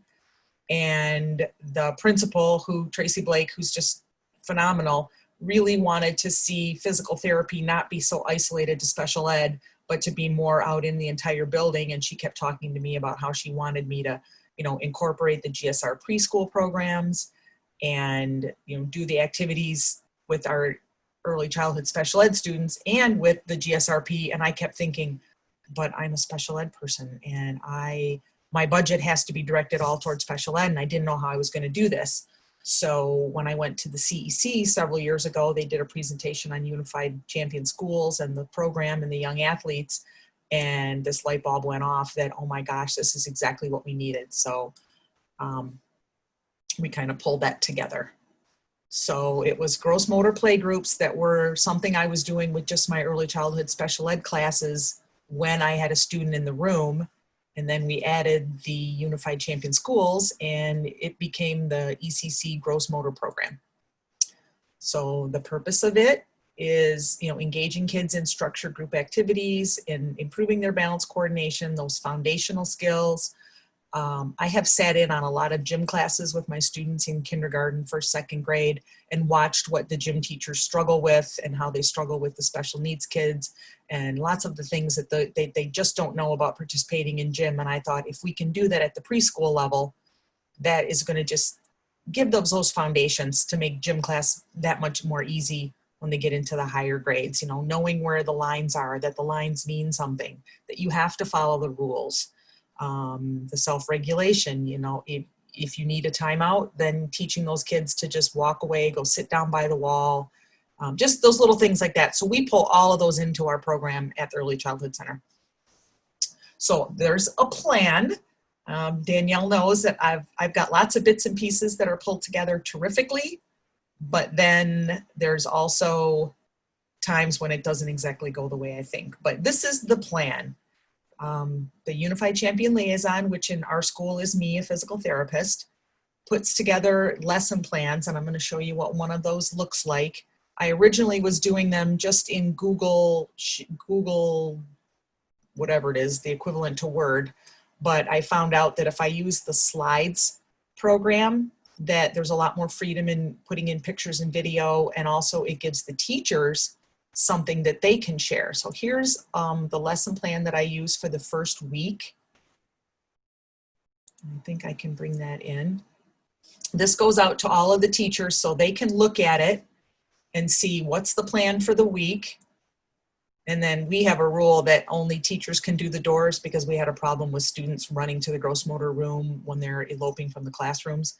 So we tried to get them out of the habit of using the doors. So everybody comes in, they sit down on their little green square so that we can see it. So everybody knows exactly where their place is. And then they follow a red line to the climber. This is like the very first week introduction to the room.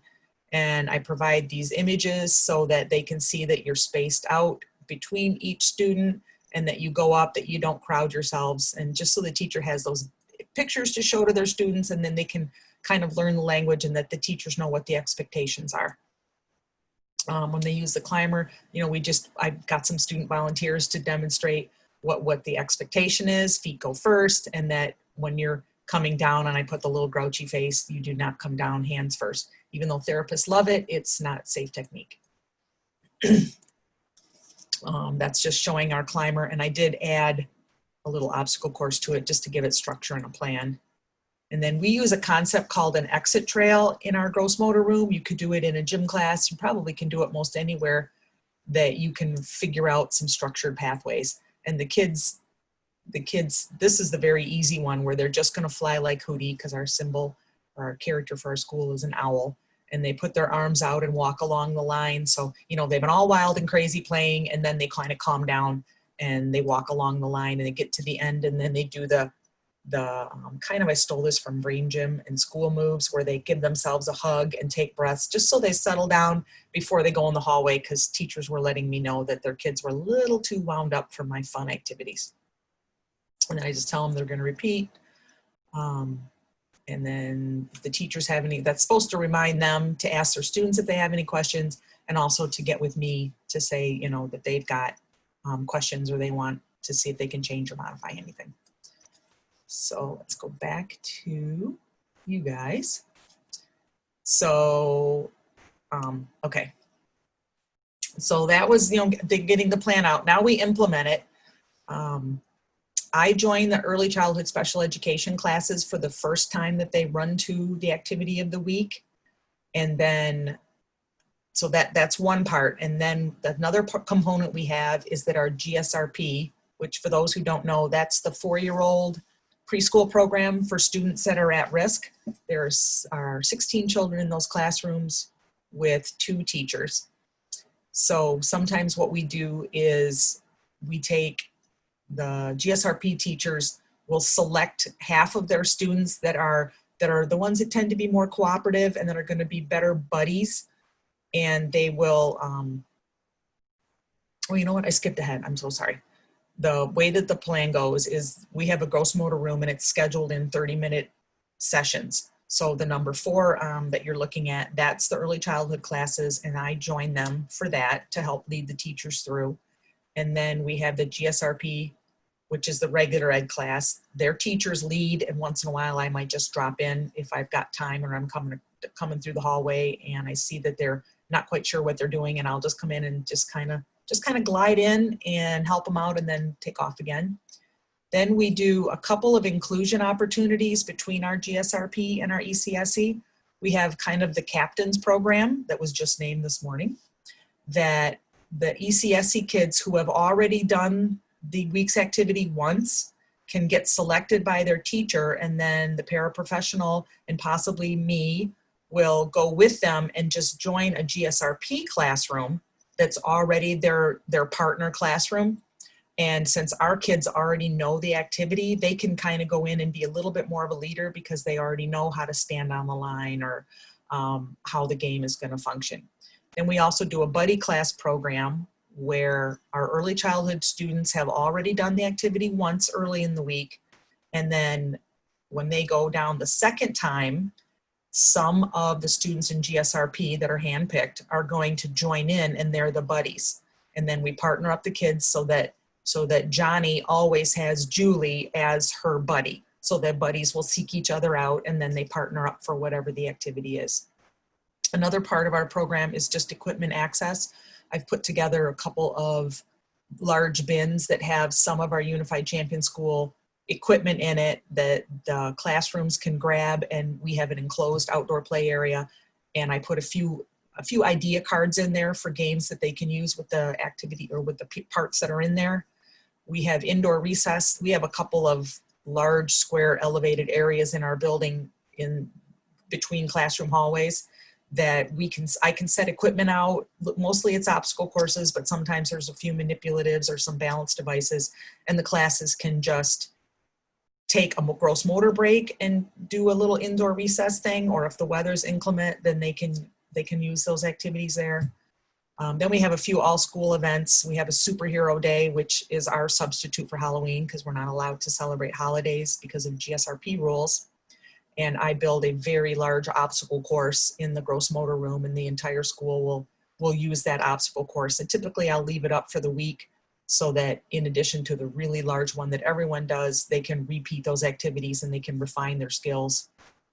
Actually, I think I set it up ahead of time, so they had an opportunity to learn it, and then I just switched it up for Superhero Day to keep it fresh. We have a karate group that comes in, and we mix our gen ed classes and our special ed classes during the karate demonstrations, so the kids all mix in together. We do a field day with several events near the end of the school year that has components that are like what we did during the school year, but we try to mix it up and just make it a little different, building on those skills. And then we had a bowling event scheduled just before the COVID shut down, where about 90% of our school was going to be going to a local bowling alley. We were going to do bowling the entire month of March and then go to the bowling alley so they could have that real experience. And we were taking our buddy classes and blending them together to go, but we're just going to have to put that on hold till next year. For anybody who's thinking about putting in one of these programs who might not be a PT, I included this slide just to give an idea of what's typically expected in the gross motor skills for kids of 3, 4, and 5-year-old age. Then a typical gross motor routine when the children come in for that 30-minute session is they're going to do the warm-ups, try to utilize the floor lines, or I've taped squares that are spread out on the floor so the children know right where they're supposed to sit, so we can kind of space them apart. And then poly spots are a choice, but I found out that poly spots very rarely stay where you want them to be. The kids do a series of seated or standing exercises, and I have those kind of sectioned out in level 1, level 2, level 3 activities. And then the plan was that by the end of the school year, we would have a level 4, and that would be very much like a kindergarten warm-up routine, like our elementary teachers do it, so that the kids would really be ready for that, and it would just help them, you know, really feel like big kids when they get to kindergarten, and that gym wouldn't be quite so mystical. So after they do their warm-ups, then the teachers will share the plan. They'll teach them what the activity is. The kids will engage in the activity for 15 or 20 minutes, and then they restore everything to where it belongs, and then they do the exit trail to leave the room. So here's a little images of the warm-ups and showing the kids on the spots. I try to put a lot of school moves into that. And I'm going to show you guys what warm-up level 1, it's posted in the classroom that in laminated, the teacher can walk in the room, they tear this off the wall, it's kind of Velcroed in place, and then they have it as a guide so they don't have to remember. This is the super beginner one, which I copied mostly from the Brain Gym. So the kids are crossing midline, they're getting that sensory awareness, and you can just follow right through. And I'm going to make all this shareable, so anybody who wants to steal it, they certainly can. I would be flattered. You can throw in pictures of your own students, just substitute them in, because that always puts a nice personal touch to it. So that's that, and then you can progress it. This is where we do a little bit more of a song, and they actually do their arms and their legs. I can share that with somebody afterwards, but I won't bore you with all those details. So then we move through the year. First we do the obstacles and the climbing. So I use the climber that we have available. You can do this on the playground or wherever. And over in this orange box, you'll see I have, you know, safety is what we're teaching, waiting, and then our speech and language pathologist, waiting is a skill. You are teaching waiting. I'll have teachers complain and say, oh, but they don't really wait in line very well. That's what they're here to learn. So just remember, use that phrase, that waiting's a skill, and that's one of the things we're teaching in the Young Athletes program. And then the balance and the motor planning. Then I do traveling skills as their second one. So we're doing a lot of that line awareness. You'll see, like, we got the kiddo tiptoeing up there at the top. We got these guys here that are doing sidestepping. There's running along a line. There's jumping. We used bean bags so that it put a little more, another step to it. There's a little picture where you can see my beautiful blue and orange shoes with the little square in between teaching, and then the yellow line is right there, teaching the children behind the line, and then you're standing with your feet just a little bit apart, right where you belong, behind that line. I was a really big stickler on this. I told the teachers, absolutely, you cannot start the activity till everyone's behind the line. We really have to make sure that you know, in games and sports, there's rules, and when you don't follow them, you know, the whistle blows, and that makes you feel bad. At least I know I did as a kid. When I didn't know what I was supposed to do or why they called me out, because I had never been taught those line awareness rules. So I really emphasize that at this low level. So here's the relay race presentation that I sent out to the teachers, and it kind of repeats It repeats the rules. Let me put this in present. And if I'm droning on, feel free to interrupt me because, like I said, I'm very zealous about this. So we go back through the rules again. Here's the equipment. So I try to lay it out that the materials that are required and they're all set up in the room. And then I have the lines and what space you go on. So the 1, 2, 3, 4, 5, the older kids or the kids who are more aware of numbers. I gave them an exact mat to sit down on afterwards. They really needed that structure. The children will definitely teach you what you're doing right and what you're doing wrong. I didn't realize I needed a mat to give them an exact place to sit at the end. So we kind of added that just to structure it. And showing pictures of the kids lined up, everybody's behind the line like they belong, trying to use the consistent language of ready, set, go, and giving them that structure of exactly where the beanbag goes. And then I put at the bottom that you can progress it if you want to, and a couple of ideas so that the teachers could do that. And then that's just more instructions the teachers could look at. And oh, here's level 2 where we put the items at exact numbers so that you could tell them, you know, you take it to the other side of the room and put it by the same number that you're at right now. So kind of holding in their mind a little bit more complicated. And then here's level 3. And then there's the students who volunteer for that. And then they go through the exit trail. I repeated that because a lot are refreshing, especially with our early childhood special ed students. I don't know, do you guys want to see the video of how the exit trail works, or could we skip by? And I don't hear anybody. And then I made a printable. Okay, let me escape out of that. I'm gonna see, are you guys even there, or am I talking to nothing? I can't hear anybody. We're all muted, Lori, but you're good. Okay, good, because I'm like, wow, have I just been talking for 20 minutes to no one? We're here.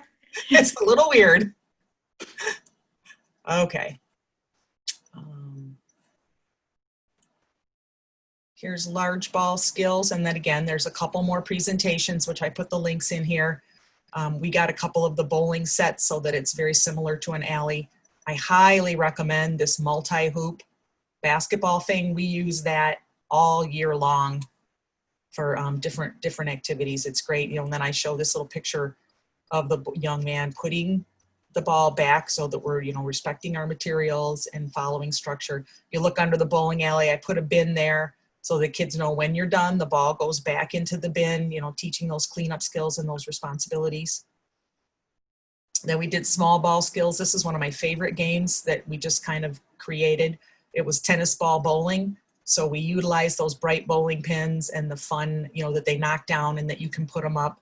The kids had to stand behind the line, then they would throw the ball, and they could throw over and over again. So they got a lot of practice. And then when they were done, the kids came in and set the pins back up again. So again, it was a little of that cleanup responsibility, but it's also a great motor control activity of handling those pins and body awareness that you have to watch where you're standing, watch out for your friends, don't knock them back over.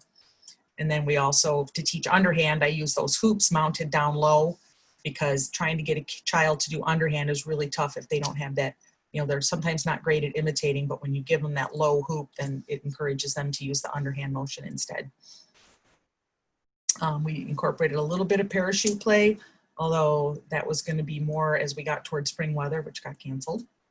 Still working on it. We had an inflatable, or we have an inflatable bounce house, but the GSRP follows under childcare rules, and those are no longer allowed to be used in childcare centers. So that's going to take a big chunk out of our fund every year. Some of these lessons and things we use, you get what you get, and you don't throw a fit. And we had a student who wanted the red scooter board, and I said, well, you have the green scooter board. And he's standing there pouting, and I'm kind of a hard nose. I said, well, you can either use the green one and join us, or you can go and sit by the wall. Which one do you think will be more fun? He picked up the green scooter board, and that was that. So I'm kind of a hard nose, but those are some of those things I feel like they really want to engage in these, so I can use their desire to get them to realize sometimes you have to follow rules and you don't always have it your way. We use lots of the first then. And this is my own children's least liked phrase when they were kids, but they use it now as adults, that no means no. Doesn't mean ask me 100 times until I say yes. We repeat our activities usually for 2 weeks. We might modify it a little bit or progress it, but those kids really need multiple opportunities to refine a skill. And then we do the exit trail, which you guys have already heard about. We'll skip by. Right, you guys want to hear more?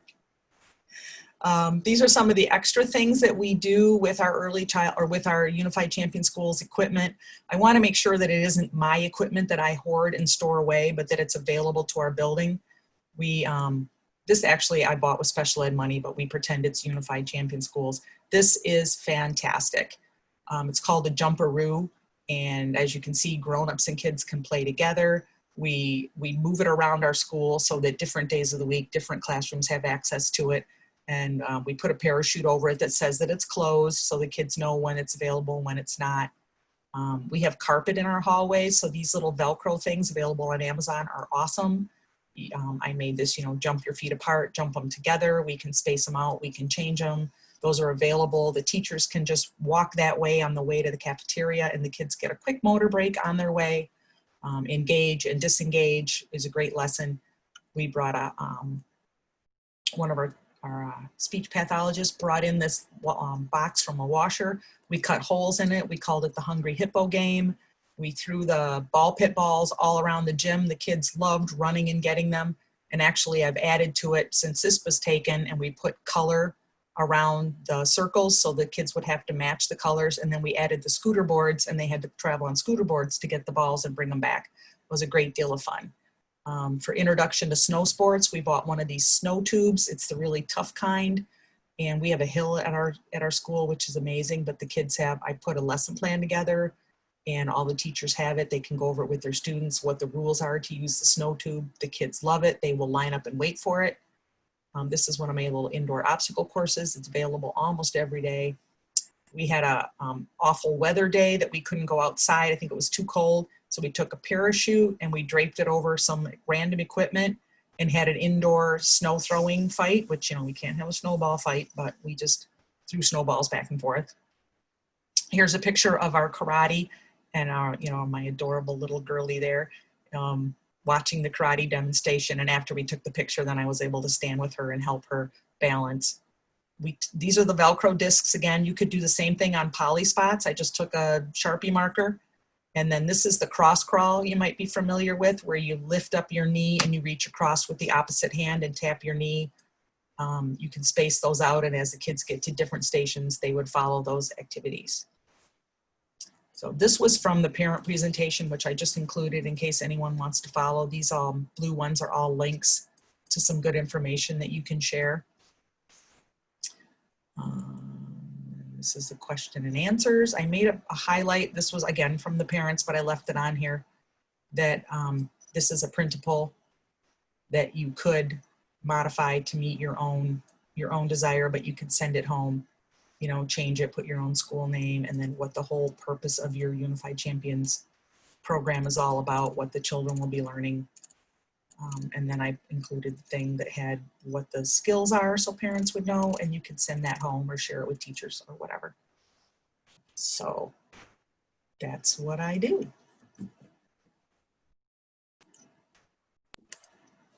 Anyone have any questions for Lori? Lori, you do have a lot of comments to check out on the side when you're done. Oh, any okay. questions? Got a thumbs up there.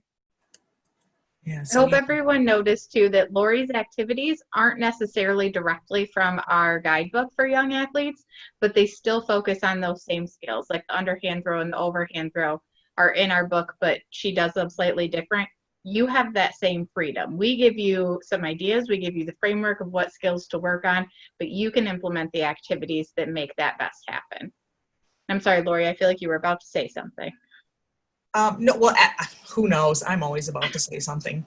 But I kind of tried to look at, every time I thought of an activity or something, I try to think about, okay, let me go look back at the UCS site and see, is that a UCS sport?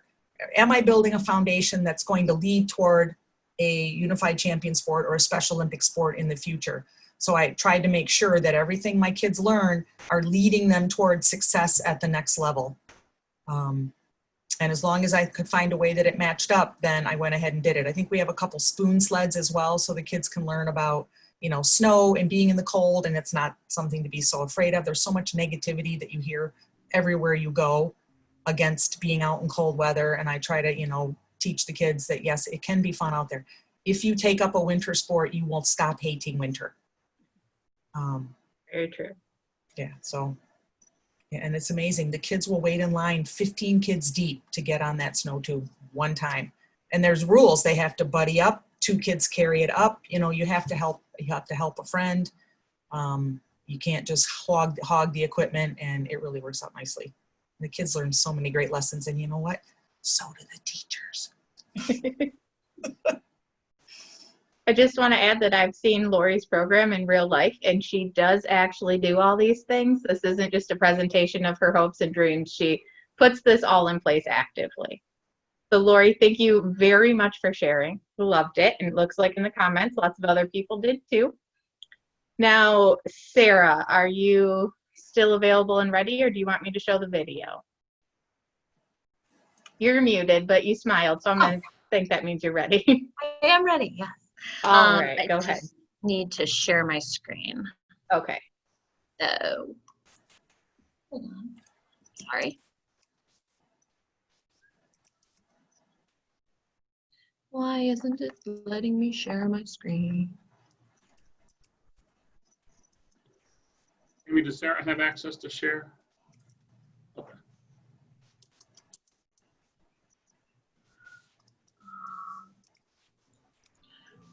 She should have access, yeah. Okay, let's see. Sorry. Share. Is it working? Can you see my screen? Yes. Yep, you're good. All right, let me move this over so I can see my screen now. All right. First of all, I need to reach back out to Lori when this thing is all over and see if I can convince her to give our young athletes population an in-service. So, Lori, you'll be hearing from me. I hate talking about my program. Why would I want to do that? I think we need to convince you in Detroit to come on and do a major in-service. That was wow. So thank you. Yay. Beautiful. Wow. So I was like writing ferociously. Okay. I'll share everything. I'm not one of those people that have to hog the information. No, thank you. That was incredible. So many ideas. I'm reeling. And we definitely need you to come to Detroit to give us an in-service. That would be wonderful. That was amazing. Well, I'm supposed to retire at the end of this coming school year, which means I'll have don't shake your head. That is such a loss. Oh my gosh. Well, we left plans for her. But that would be the freedom to travel around and share what I know, because otherwise we're just hogging 30 years of experience in one place until I'm so old and broken down that I wouldn't be able to pick a foot up. Instead, I want, I want to share what I know because I think I do a really good job, and I don't want it to die just because I retire. No, we need you everywhere. That was amazing. So yes, oh my God. I will be reaching out. So thank you. Okay. All right. So I just did the screen so I could kind of stay on target and not do what I like to do, which is, deviate on tangents. I am just going to talk really quickly about our program. Specifically, I'm just talking about our Detroit Public Schools league play programs and also our young athletes programs that we do. So I am a teacher. I do adapted physical education, and I work specifically with our students with autism spectrum disorders. I'm also the acting coordinator for our DPSCD Exceptional Student Education Athletics. And I am the acting area director for our Detroit 26 Special Olympics local. So we do traditional SOMI sports and competition. We do SOMI unified sports and competition. We do young athletes programs, and we have been trying to launch a unified physical education program. So hopefully with COVID, we'll still be able to do some of those things. I know we're all in the same boat, but that is our hope. I am also a GBSU START program, peer-to-peer teacher coach. So we've been able to link those programs together, which has been really great. We are a really big district. We have about 50,000 students in the district. We have over 7,000 students with IEPs. We have actually 2,253, based on my last counts, students that would qualify as athletes for Special Olympics, unified champion schools, or athletes in traditional SO across the district. And so far we've been able to reach approximately 1,000 students in some way with some sort of Special Olympics program and or unified base program. We have 541 students that qualify as athletes with an intellectual disability and would qualify for our young athletes programs across the district. And we are able to reach about 200 of them currently, and we are the largest district in Michigan with 106 schools. So we are big. So I want to talk a little bit about our league play. So one of the great things about being big is that we have a lot of schools. So the goal this year was to create and sustain our own unified champion sports league within our district. So the original plan was to offer sports, sorry about the kid, it's kind of, every time, go in the other room, please. Every time. So the original plan was to offer league play in 2 sports, and we wanted to align those sports with what our athletes in MHSAA would be playing in our traditional athletic programs in the district. So originally we picked basketball and flag football, but due to COVID, we were only able to execute our basketball league play. So our basketball, we were able to get 13 out of the 27 high schools to participate and 3 middle schools. We linked this with our peer-to-peer programs. We did initial legwork. We had basically everyone that was affiliated with our programs in any way going out physically to the high schools to make contact and to try to create a liaison within that building and recruit coaches, talk to students in the general education, and try to recruit many of our self-contained classrooms that we had not been able to make contact with in the past. And we spoke with principals and we explained what we're doing. We brought information packets, and we did this as a team, all of us, for about 2 weeks to try to do our recruiting. And it was a lot of learning, and I think we know how to do it better this year, but it definitely takes everyone. It's not a one-man show in Detroit. We have a lot of great people. I have Carla, I have a lot of teachers involved. Carla Jackson's my friend, and she helps. So, and then we have adaptive PE teachers as well that have taken a lead on a lot of this and have been able to help me out to make contact. So we were able to create a contact in each of the buildings. As I said, we asked them to form teams, and then I sent them a roster to fill out. We asked them to fit in their basketball practice as much as they could and as often as they could for a month. Many of them used lunch periods and gym time that they already had to practice during school hours. Only a few practiced after school, but most of them found time within the school day to hold their practices. And then we arranged for 2 tournament dates to have our inaugural league tournament. We did 1 day for our ASD programs and 1 day for our CI programs. Some of that was based on leveling. Many of our students in our self-contained ASD program tended to be more equal ability in playing, so it was easy to group them together, but we did have a range of abilities even within that. It just worked out best for us that way. This was our flyer that we sent out and put across the district. As you can see, they were already familiar with peer-to-peer. It's been an initiative in our district, and it's been mandatory that our high schools participate. So we were able to link it with that to try to launch this program. So we did this.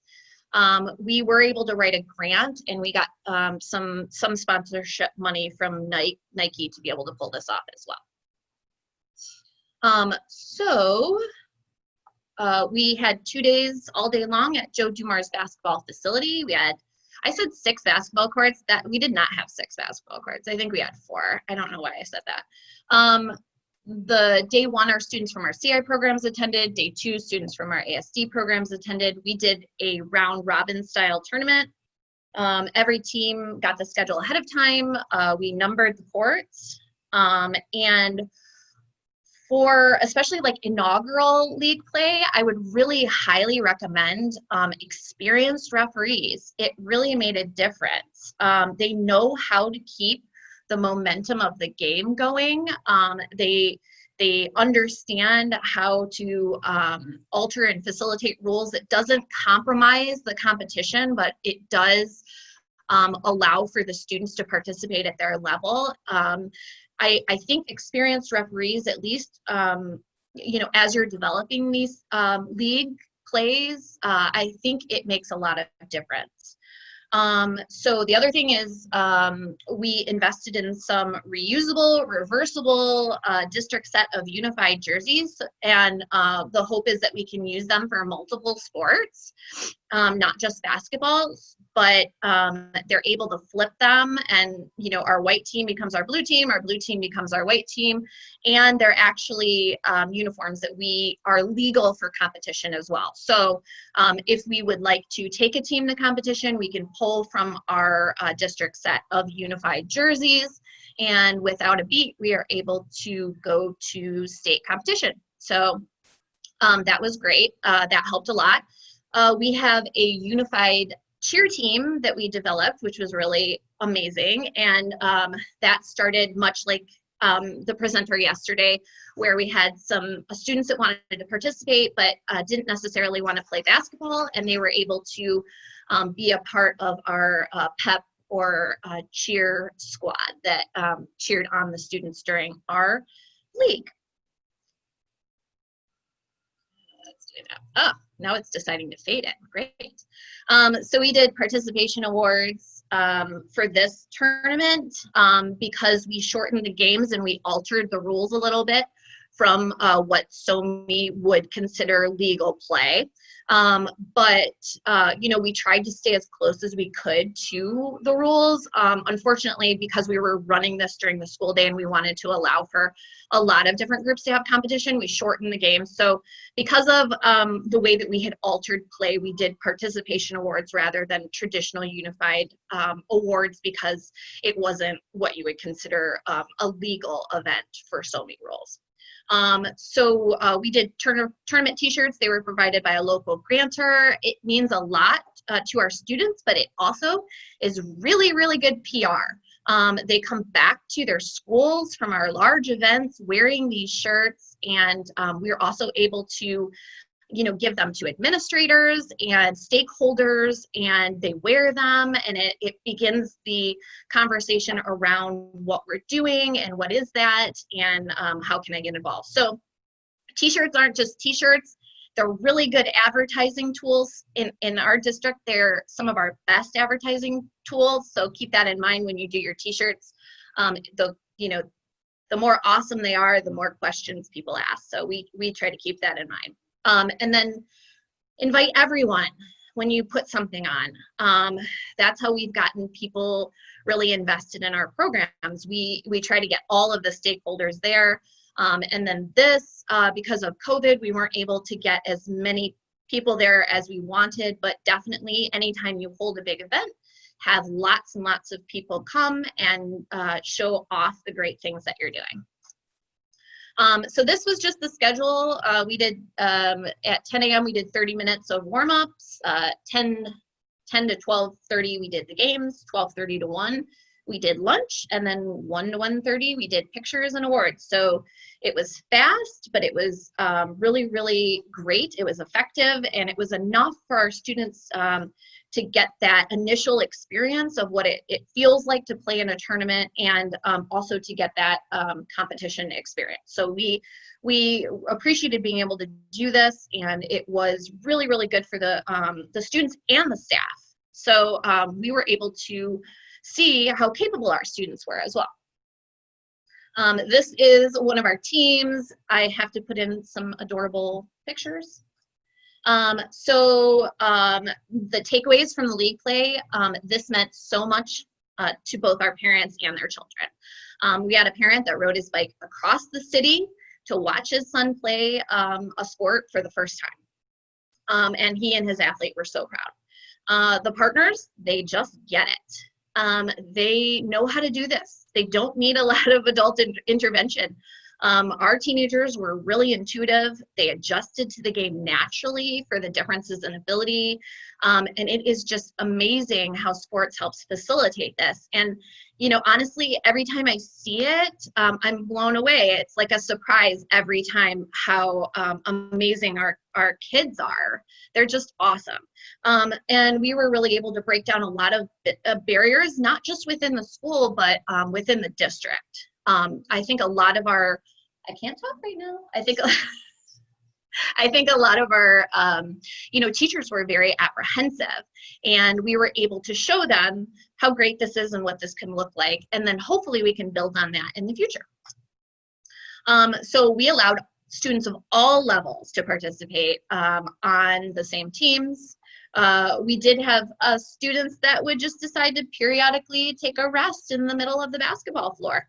And it was no big deal. The game went on, students get it. And then I always say that the jersey means everything. When you put a jersey on an athlete, they know what it means and they get it. They really get it. You without any teaching, they put that jersey on and they know they're in competition. So it really doesn't take much to get them redirected and focused back into the competition. But we allowed for it. We knew that that could happen and we were okay with it. So, just keep that in mind, because sometimes it was harder to get our teachers and our paras of our students with disabilities to believe that all of our students could do this. It was harder to do that than it was to recruit partners. So, sometimes we're so protective of our students. And I said, I'm also super guilty of this at times. It's a lesson I learned over and over again. They are capable. Let them play. They can do it. So this was one of our days. I just had to throw in the cute picture at the end, and these were all of the students, both athletes and partners that participated. I think that was day one. And I just had to share this story. So we had this story that came out, and it came out after, we held this tournament right before the COVID shutdown. And if you actually check out this story, it's a hard story. It's hard. It talks about the challenges that this athlete has and what he's going through at home. But what struck us was, of all the challenges that he was going through, there he was in his inaugural, unified t-shirt, holding that award, showing it off. And this is a kid, that has a lot going on right now. So, we were just really blown away. I wasn't expecting that. I just, saw the news article, saw that we knew the kid, and then there he was, showing how meaningful this opportunity was to him. So that was something really, really amazing that came out of, you know, the tournament. So this is just a sample of the roster sheet that I sent out. Just coach, chaperone, athlete, partners. I just needed to know how many people were going to show up. I didn't put, you know, I didn't make it hard at all. We wanted it to be as accessible to schools as possible. So this was just our game schedule. It was just a round robin, and we held the games for shortened games, half hour, and then you know, like I said, the referees kept them moving, and we were able to switch them around. The hope is that next year that we can do some, well, COVID, but the hope is eventually what we can do is get them playing some games ahead of time, and then we can have this as our culminating activity. So in this case, it was our kickoff activity. I think next time we're allowed to do it, we will have the teams meet up throughout the season for league play. They will do full games, and then as the showcase in the end, we'll go back to the round robin style tournament play. So I just wanted to talk really quick about our YA program.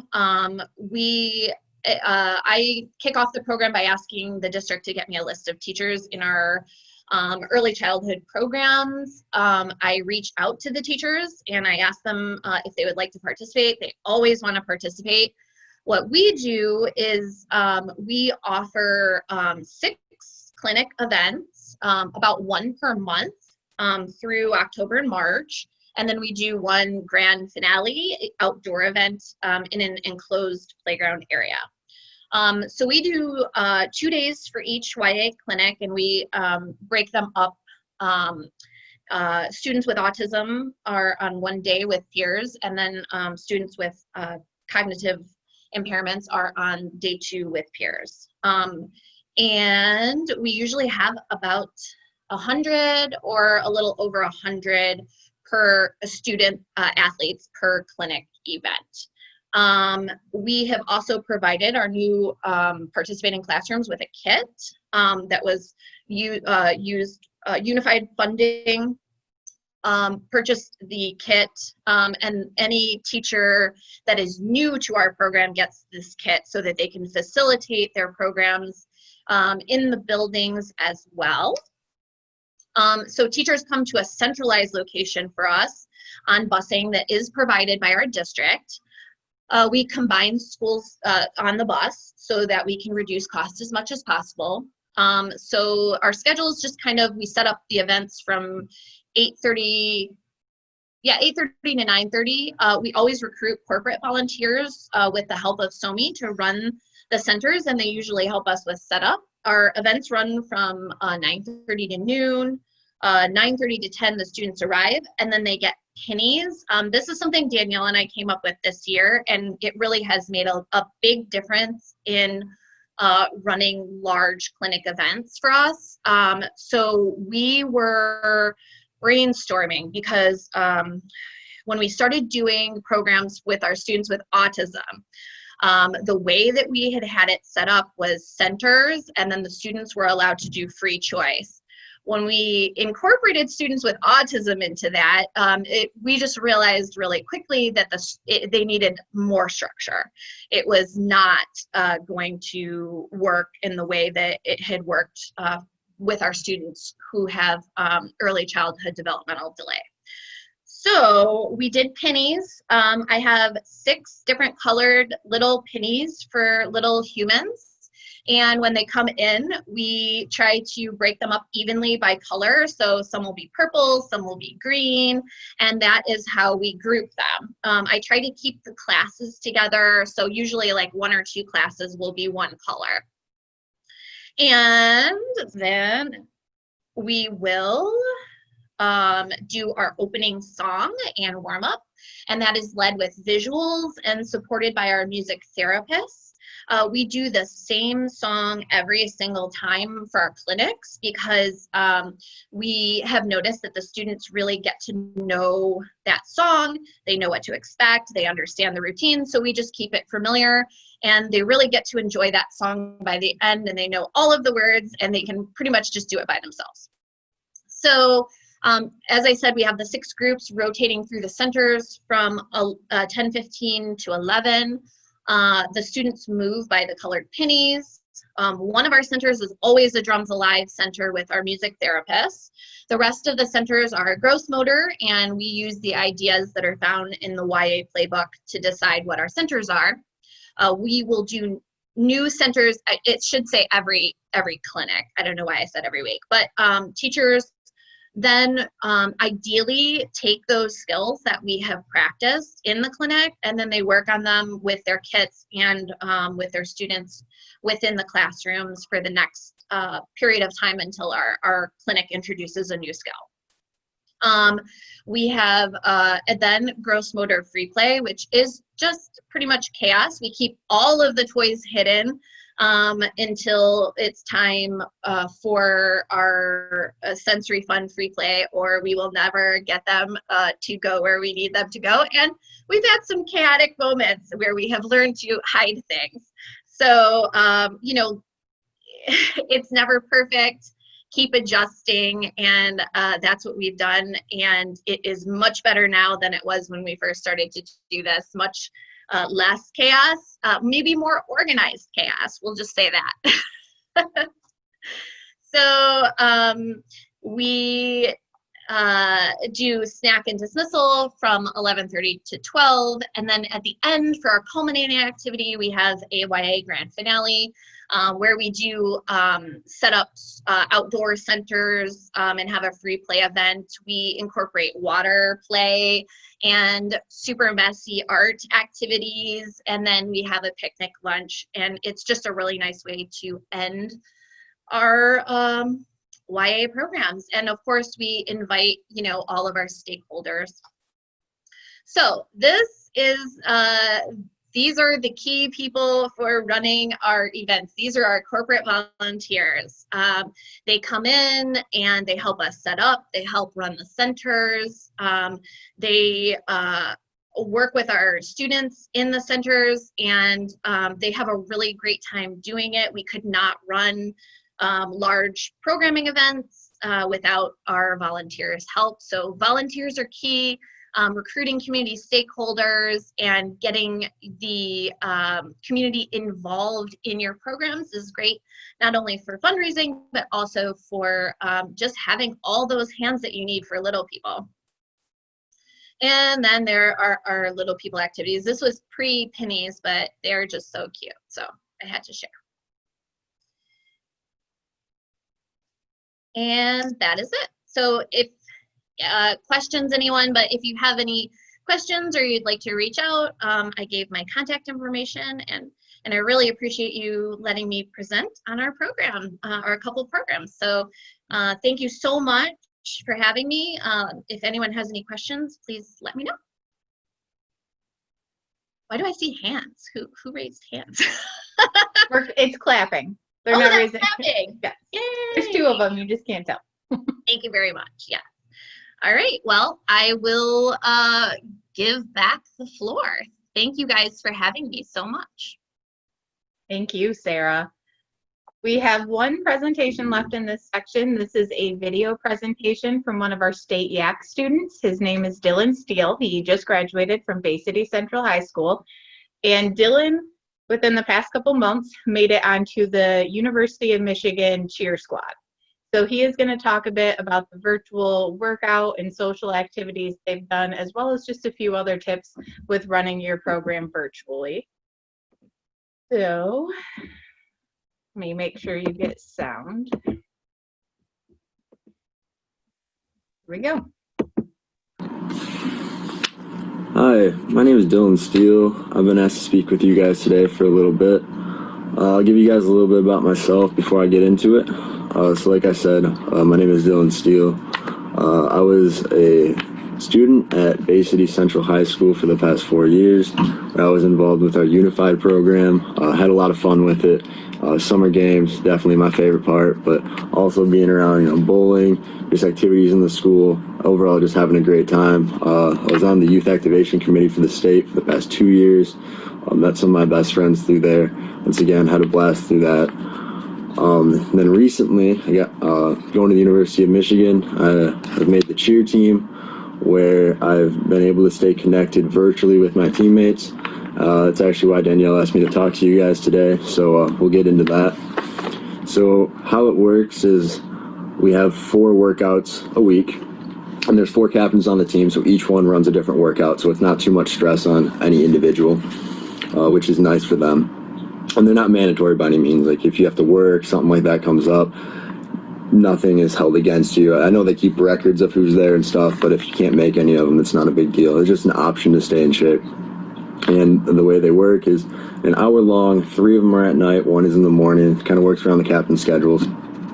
And it's a really good way to get to meet people, especially me being the new guy. I didn't really know anyone going in, so this has helped me a lot, just get more comfortable with people. So when we get down to campus on August 17th, it's not like I'm around a bunch of strangers, I'm more with friends, so that'll be really nice. So the way this works is actually through a Google Calendar. Our coach sent one out through email, really easy to do. You can create it, send an email to everyone, they click a link, download the app, and it's right on there for them. It actually gives them a reminder 10 minutes before it happens. So in case someone forgets or just isn't aware of it, they get a reminder on their phone, they can hop on and be a part of it. And they're about, like I said, an hour long. So what I really like about them is they're about 30 minutes to 45 minutes of actual workout.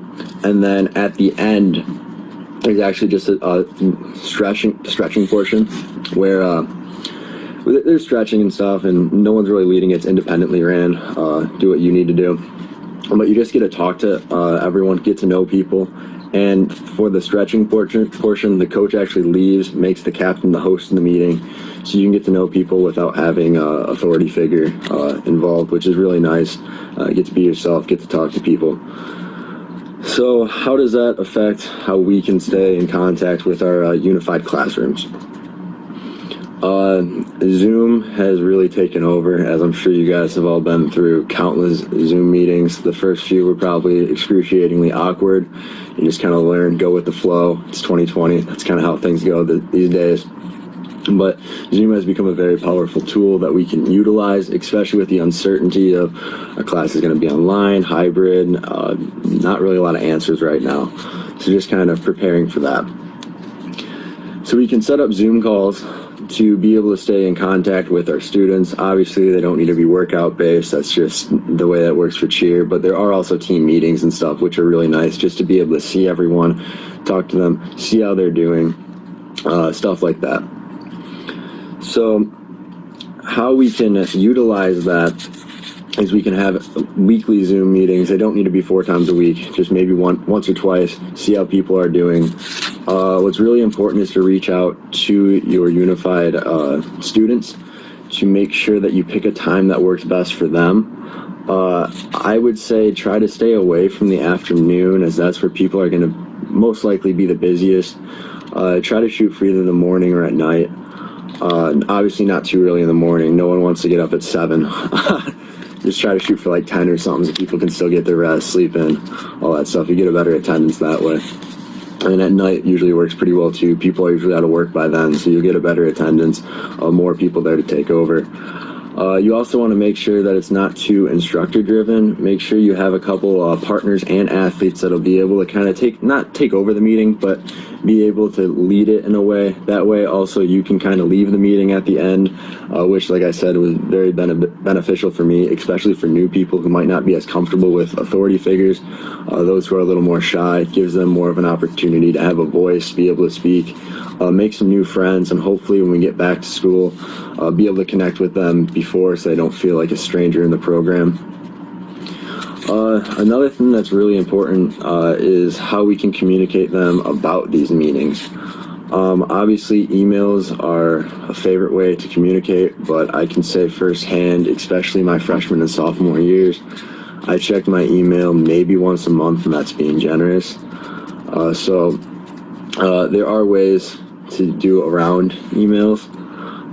Personally, I like Remind. It's a good way. You can just send a reminder, hey, we have a meeting at 7 tonight. Love to see you guys there. Something simple like that would always work. And GroupMe is also very effective. That's more of like a group chat based type thing. I know I have it for the cheer team. We use it for Yak for a while. Football and basketball team through high school, we use GroupMe. It kind of works out with the iPhone Android divide, just kind of gets rid of that. That way you don't end up getting split into different group chats and stuff like that. Kind of the weird thing that happens with those phones. So that's really, really effective. And also word of mouth, you know, if you send something out, make sure they tell other people about it. You know, some people might be in contact with others more than some other people. That way you can kind of get the word out to them, get as many people as possible into the meeting. That'll be more beneficial for the program as a whole. Another way to stay connected is to just make sure that everyone has each other's socials. That way, you know, that's kind of the way we connect these days. Is just it's easier to like slide up on a story, see how someone's doing, that type of thing. Especially for student-to-student contact. Obviously, instructor to student, that's kind of an issue these days. So just kind of keep that with the students, but make sure they put that out there so they can contact each other, become friends that way, learn more about each other. Again, strengthening those relationships for when we get back to the traditional classroom setting. Those bonds are already formed. Another way that I think is a really powerful way to connect for students is to actually share gamer tags and play video games together. I know video games are one of those things where people are kind of iffy on, but through the pandemic, you know, you can't really go out to a court and play basketball with each other, so we kind of have to adapt this way. I think this really helps with people who are a little more shy, a little more timid to talk. That way, you know, they're on the mic. They're a little more prone to be themselves, I feel like, and it's just a better way to help them connect, feel something in common, especially through games. You know, Fortnite's free these days. I'm not a big video gamer myself, but I have a lot of buddies that are. That seems to be a favorite. Just all ways to try to stay connected. Again, grow those bonds together, and help us in the classroom get back to normal when things are ready to go in that direction. So. Thank you for your time and listening to what I had to say. Hope you guys learned a thing or two. And yeah, thank you. All right, so that was Dylan. He will also be part of the presentations on Thursday. If you have any questions now, by all means, put them in the chat and I will reach out to Dylan to get answers before then. Other than that, Dan, do you want to take over for our next portion? Absolutely. So we're going to segue over to our Unified Fitness and Health. I'd like to welcome Heather Burke, who is our Senior Director of Sports and Health. So she organizes all of our state level events and our team that puts on our regional events. And they put a lot of focus on health and fitness the last 3 years or so. And it's part of our strategic plan. And her and her team have really done a good job in working closely with our team to say, how do we get schools involved? And when everything happened in March, we kind of said, now's as good a time as ever to try and offer some of this, because when, you know, we focus so much on unified sports up until this point in schools, we know that's going to be difficult. They've come up with a number of awesome ways to stay active and fit and involved. So Jamie, if you can have Heather, if she's got the ability to share her screen, she's got a presentation, and take it away, Heather. All right. Hello, everybody.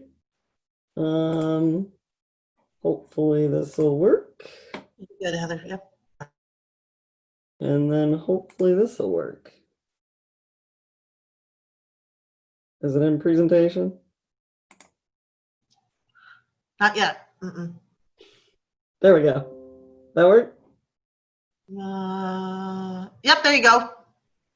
All right, perfect. So, as Dan said, we are actually in our second year of working with schools. So, thank you to those schools that helped us out last year. I know some of it was a little intense, and we've taken a lot of your feedback from last year and implemented that with our programs for this year. So, it will look a little bit different if you've been a part of this, and if you haven't, then obviously you're going to learn a lot. So Unified Champion School programming, as you all know, and I know has been said in the last couple days quite a bit, the three main components are the inclusive sport, inclusive youth leadership, and whole school engagement. Our hope is, with the inclusive sport, a fully inclusive sport or fitness program that combines students with and without intellectual disabilities.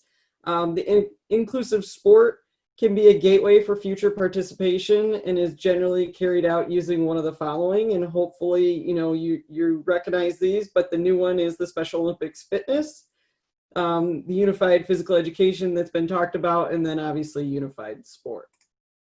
Our approach this year is we're looking at 3 levels.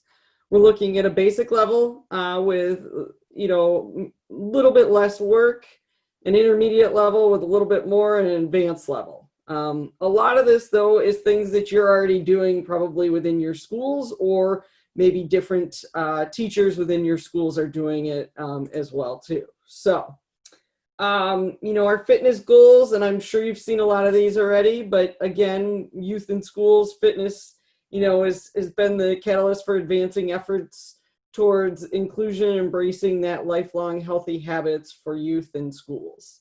Our inclusion piece, with fitness being an inclusive practice that raises awareness, cultivates that mutual respect, and celebrates abilities. And then the youth leadership, we think this is a big piece, that's coming through this year, with fitness as a part of the solution for engaging the youth with and without intellectual disabilities to be agents of change for acceptance, respect, and inclusion. So the different levels, we have level 1. The first program I'm going to talk about is our Unified Fitness Club. This is a year-round club that meets at least once per week. You can do it in your fall and spring semester. That would satisfy your year-round. And most people do a walking club, but it's not limited to walking. It can be anything age appropriate. It could be any sort of the activities that you've been talking about. Other options are hiking, yoga, Zumba, cycling, strength training. Opportunities are kind of endless here, and that's the great unique factor about this club, is that you can use it to your ability to design it how you see fit with your students. Steps are tracked through pedometers or other activity trackers. Special Olympics is actually piloting right now a program, and we're hopeful that it will be released this fall. So stay tuned on that. There may be more information coming. Participants are motivated to stay active throughout the week by tracking progress on goals. Clubs and participants are recognized and rewarded for reaching different milestones, whether it be step distance or fitness accomplishments. And then there's a club leader that makes sure all participants fill out the Special Olympics forms for their role in the club. They compile the data, distribute the incentives, kind of really work as that lead person.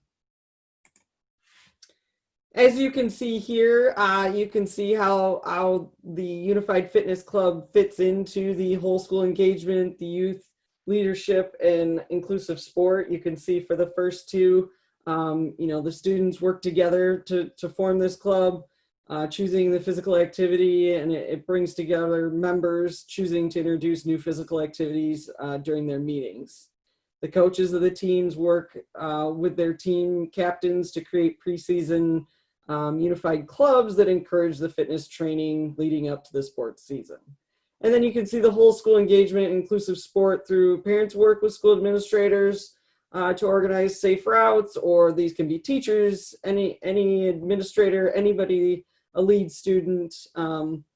They plan to pick up and drop off points, just kind of the organization piece. And then lastly, the inclusive sport with the physical activity meetings in the fitness club. So that's our unified fitness. And now we're going to move on to kind of our fit families and friends. And again, this is adaptable. This is to get healthy and active. This is a 6-week-long activity that can be repeated as many times as you want. You could do it, twice in the fall. You could do it once in the fall. You could do it twice in the spring. You could do it once in the fall, once in the spring. And it's made up of teams of 4 people, and that it has to be one person with an intellectual disability, but the rest of the team could be classmates, friends, family, teachers, peers, whatever it may be. You know, you can get creative and meet the needs of the students. You know, do it as a school project. You can do it as a family thing. Make it challenging. And you select a group leader who will obviously manage your paperwork and kind of keep up on what you're doing. And you're going to engage in 30 minutes of physical activity 5 days a week for 6 weeks to complete this challenge. And again, the activities can be a wide range of activities. It'll meet your fitness and your nutrition goals. And basically your goals are going to be tracked through physical activity logs, nutrition logs, and journals. We have weekly journals that team members can, you know, work to reach those end goals, utilizing this as kind of their tracking mechanism. And then teams will be provided incentives for completing the 6-week challenge. If any of you saw, you know, the Fit 5, this would fall in there as well. And we're going to talk about that next. Again, you can see how this fits in with the whole school engagement, inclusive leadership, and inclusive sport. I won't go through each one of these, but again, you can see that kind of bringing everybody together, promoting that physical activity, having that team captain to have that leadership piece. And then really it can engage anybody, and it can be, you know, month-long challenges, whole school challenges. It can be school-to-school challenges. So it's really unique and allows for a lot of different options again. Our level 2, like I just said, is our Fit 5. And again, if you were part of the Fit 5 challenge that we did leading up to our virtual games, you'll be kind of familiar with this. But again, this is a 6-week program that can be used separately or in conjunction with the other activities that I just spoke on. And again, it incorporates that physical activity education piece. There is, and I know we talked about this earlier today, the Fit 5 cards, the videos, all those resources. Sounds like they're going to be in one location for you guys, which is great. You know, so a lot of this material has already been developed. The tracking consists of 5 days of physical activity, 5 fruits and vegetables, 5 glasses of water per day for 5 days a week. And then again, you can see the examples of the whole school engagement, youth leadership, and inclusive sport, and really trying to tie this in and how it fits from, you know, the sport piece to engagement to the leadership.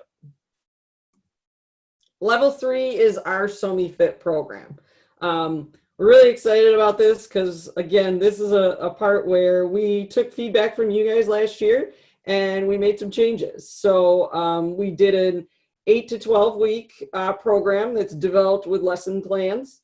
We broke it down into grade levels this year. So we haven't done every single grade, but we're getting there. You know, we did 2 through 5, 6 through 8, and then 9 and up. So it's got a little bit more breakdown, has a little bit more adaptability to the younger generation and students. And again, we try and get 30 to 45 minutes of physical activity, 15 to 20 minutes of education a week. And the education topics cover nutrition, hydration, exercise, strength. It's really awesome, I would say. You know, we put a lot of thought into it. There is a data collection piece, a pre and post test. I will forewarn you, if again you were involved in this previously, with COVID-19, we have really scaled this back, so it's not as much. I put some examples here of height, weight, sit-ups, push-ups, blood pressure, pacer. Again, we're trying to follow what schools are doing and the things that they're capturing within their physical education classes. But we know with COVID-19 and we know potentially being in a virtual environment that we're going to have to probably adapt this a little bit. And with that, what we're going to be, or we're looking at planning right now, knowing that a lot of people may be starting virtually, is we can work with you as instructors, or we're going to look to put out some virtual workout times and education pieces that will be where teachers can log on or students can log on, become a part of this, and we'll basically run it for you. Students will just log on and be a part of it. And again, it's, it'll all be kind of done for you. Or we're looking at it from a perspective of a classroom standpoint. So if you want to teach it or want to be a part of it, obviously we'll provide you the resources and the materials, and you can run it, or we can run it for you for your entire class. So if you wanted to set up a screen and we taught it and you just played it, we can do that as well. So a lot of different options here. Again, just trying to adapt to that virtual world that we may potentially all be in or still be in, depending on where we're at. So again, you can see how the SOMI fits into the three components of engagement, leadership, and inclusive sport. It involves all of your school, part of your school, and it really helps to provide you with some of that physical fitness and nutrition materials that a lot of you I know are now starting to be introduced to, or have been introduced to, or need to create new materials. So it's another option for you as well. And then if you have any additional questions or, feel free to reach out to me at any time. We also have a fitness staff who's going to be helping to run a lot of this information with me this fall. Feel free to reach out to the fitness@somi.org. Myself or one of my fitness staff will be on that daily as well. So again, we're really excited about this opportunity. We think that, we're gonna make huge strides this year in our fitness world, and being that events are questionable right now, this is our opportunity to really keep people moving, engage them, and also, promote lifelong fitness and healthy lifestyles. So.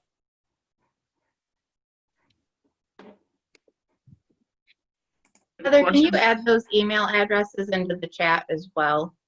Absolutely. Thank you. Any other questions for Heather? Again, a opportunity where we can organize with you in your classrooms to get students either on a Zoom or whether they're in class or at home, and Heather and her team will lead the activities for you.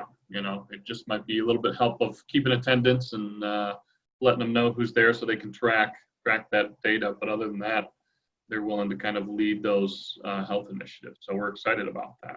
So awesome. Well, I think we'll segue over. We've got a few minutes actually, don't we? Are we starting at noon for the next one? I think so. Yeah. Okay. We can take a quick break and come back right at noon, and then we'll have our presenters kind of segueing over. We're going to talk about unified electives, so what classes could look like.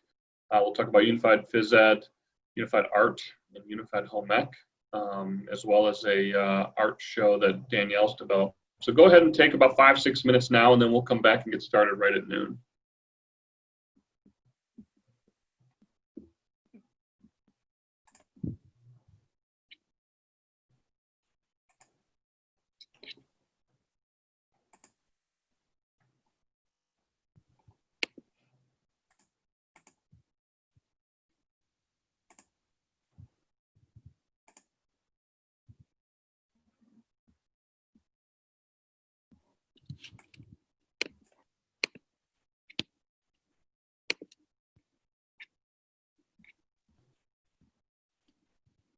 I'm going to play another video while we're waiting.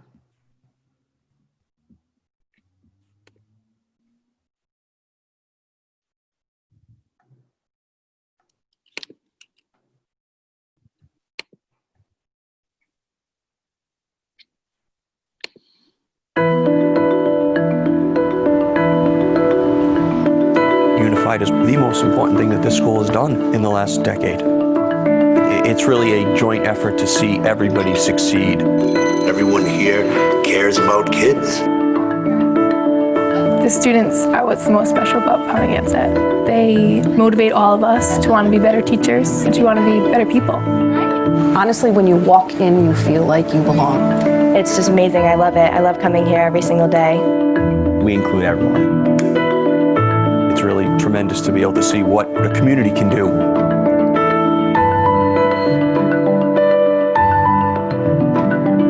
With everybody, not just kids with disabilities, but with everybody, Pontiac High School does a great job of showing kids their worth and showing kids how they should be treated.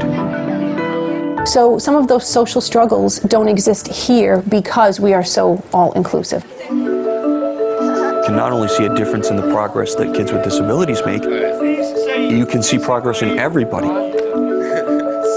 It's just definitely changed my outlook on how I view everyone. It's made me more accepting to everyone I meet. So,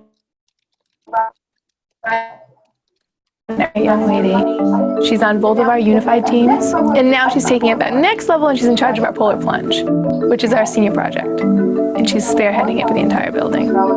So in the polar plunge, we just go and we run into the ocean. It's in March, so it's freezing, and then you can just run out. Or you can stay in there as long as you want, but I don't know why you would want to do that. We're gonna try to help raise money for Special Olympics, and we're pushing for $10,000 this year. I don't even think Riley understands what an impact she's having, and she's like, oh, it's no big deal. It's just so like what you're willing to do for others. Great thing to see. Yeah. Did you like the polar plunge? Yeah. Did you go in the water? Did you? Yeah, you did. Evan and Jay are instrumental in our inclusion movement. Doing stuff together through sports like Special Olympics, Unified, is really the main thing that's brought us closer together. What do you shoot? Shoot 3-pointers? Yeah, Jason only shoots 3-pointers. He's definitely more open to everyone. He used to be really shy. It shows that I can trust everyone, make sure he's being treated right. It's heartwarming. Oh my God. He's the inclusion role model. He lives it. He lives it, he's embracing it, and he wants everyone around him to do the same. The tattoo is kind of like, it runs from the top of my back to the bottom of my back. It's a double helix, and in the middle of the double helix is the 3 arrows, the 3 chromosomes you get from Down syndrome. Seeing the way that Jay and Evan treat each other, it just kind of changed the way that people viewed students with disabilities. I always say I thought 8 years ago I had a great program. I thought my classroom was good, I thought my kids were thriving.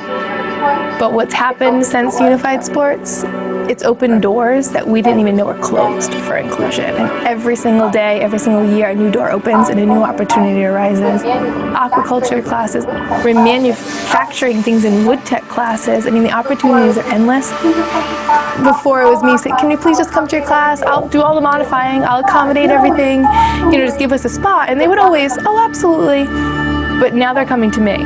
It's exciting, and that's because of Unified Sports. I don't have to change what I'm doing because in reality, these students that are just coming into choir or chorus are all at the same level.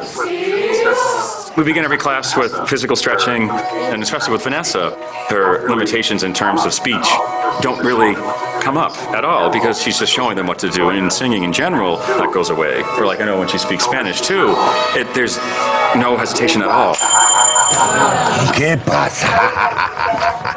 She started learning Spanish a few years ago, just walking in the hallways, made a connection with the teacher, and he would just say, hola, and she'd say, hola, and then it was adios, adios, and never in a million years would I think one of my students with a severe stuttering disorder would be speaking Spanish. And here she is, and not only does she go, she goes independently. Uno. Dos. Tres. Cinco. It's just nothing less than an amazingly positive experience. It's not all about academics, it's not all about athletics. It's really about developing the person and making them into the best person they can be. making a contribution to a huge movement is the biggest thing anyone can really do. Just any way that you can help out is enough, because small actions can have a really big impact.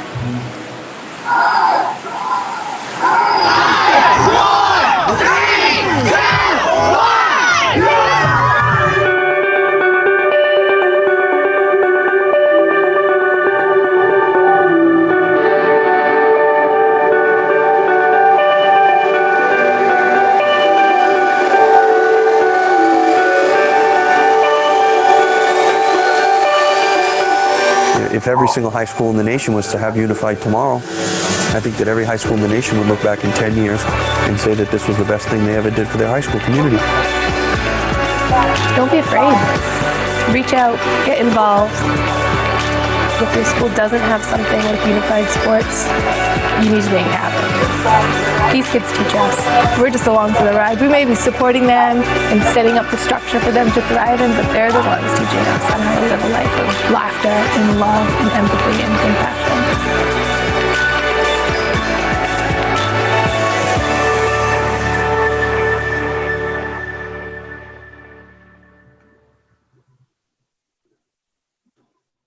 All right, so I thought that was a good segue as we kind of look at our next presenters. I'm going to throw it over to Danielle. She's going to talk about a new concept that hopefully we'll be able to have this upcoming school year with a lot of things. But you're going to hear from, after her, you're going to hear from a number of our educators who have kind of taken that next step from Unified Sports and the youth leadership piece and the whole school piece, and then built it into some of their elective classes that they have. So over to you, Danielle. I don't need clicking power, but can you throw up the slides again with the Unified Art Fair slide on it? Absolutely.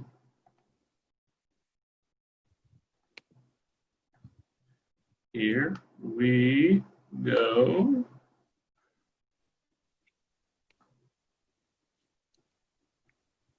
Thank you. So something to note right away, these are rough drafts of the posters. Some details are still going to change, so please don't throw this in your calendar, write all this down quite yet. But we are trying something new this year and working towards a unified art show. The more we hear from our schools, the more we hear that not only are sports a big piece of their programs, but you're also incorporating art, whether it is these unified art classes, activities for your group to do, making the posters, whatever it may be. So we want to expand on that opportunity to get more people involved. Ideally, this unified art show, and it's a show, not a fair, I learned this from one of my helpers recently, our unified art show will be in person in the spring. Fingers crossed, who knows where we're headed right now. But that art show will be comprised of 3 different areas of art. We'll be working with visual arts, performing arts, and literature arts. All submissions will be done by either unified pairs or unified groups, and they are allowed to submit more than one work, but it's only 1 per category. So only 1 in visual arts, 1 in performing, 1 in literature. These pieces will all be judged by a panel of judges yet to be chosen quite yet. Prior to the event, you will be provided with our rule sheet as well as rubrics of how each category will be judged, so you know what you're working off of.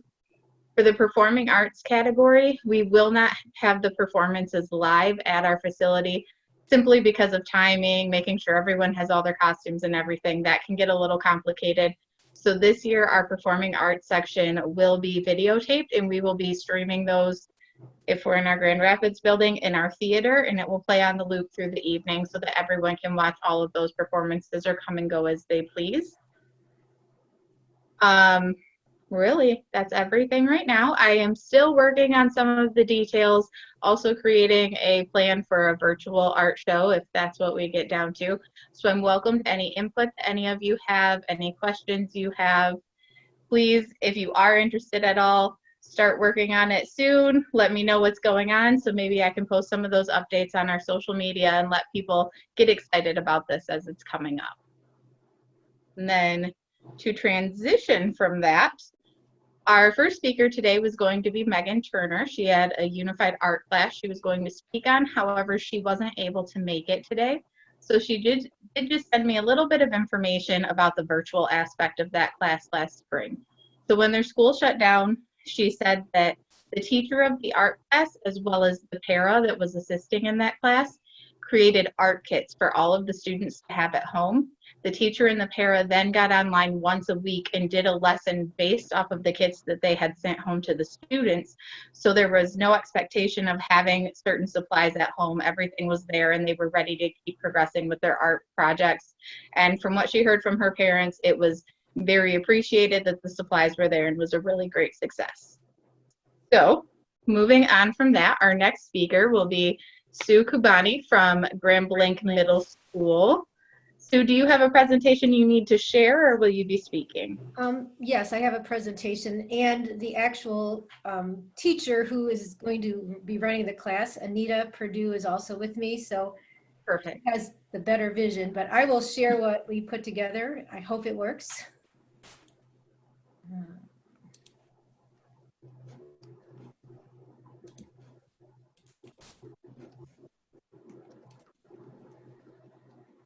Whoops. Can you see it? Oh, no. Yeah, we can see it, Sue. Okay, thanks. All right, so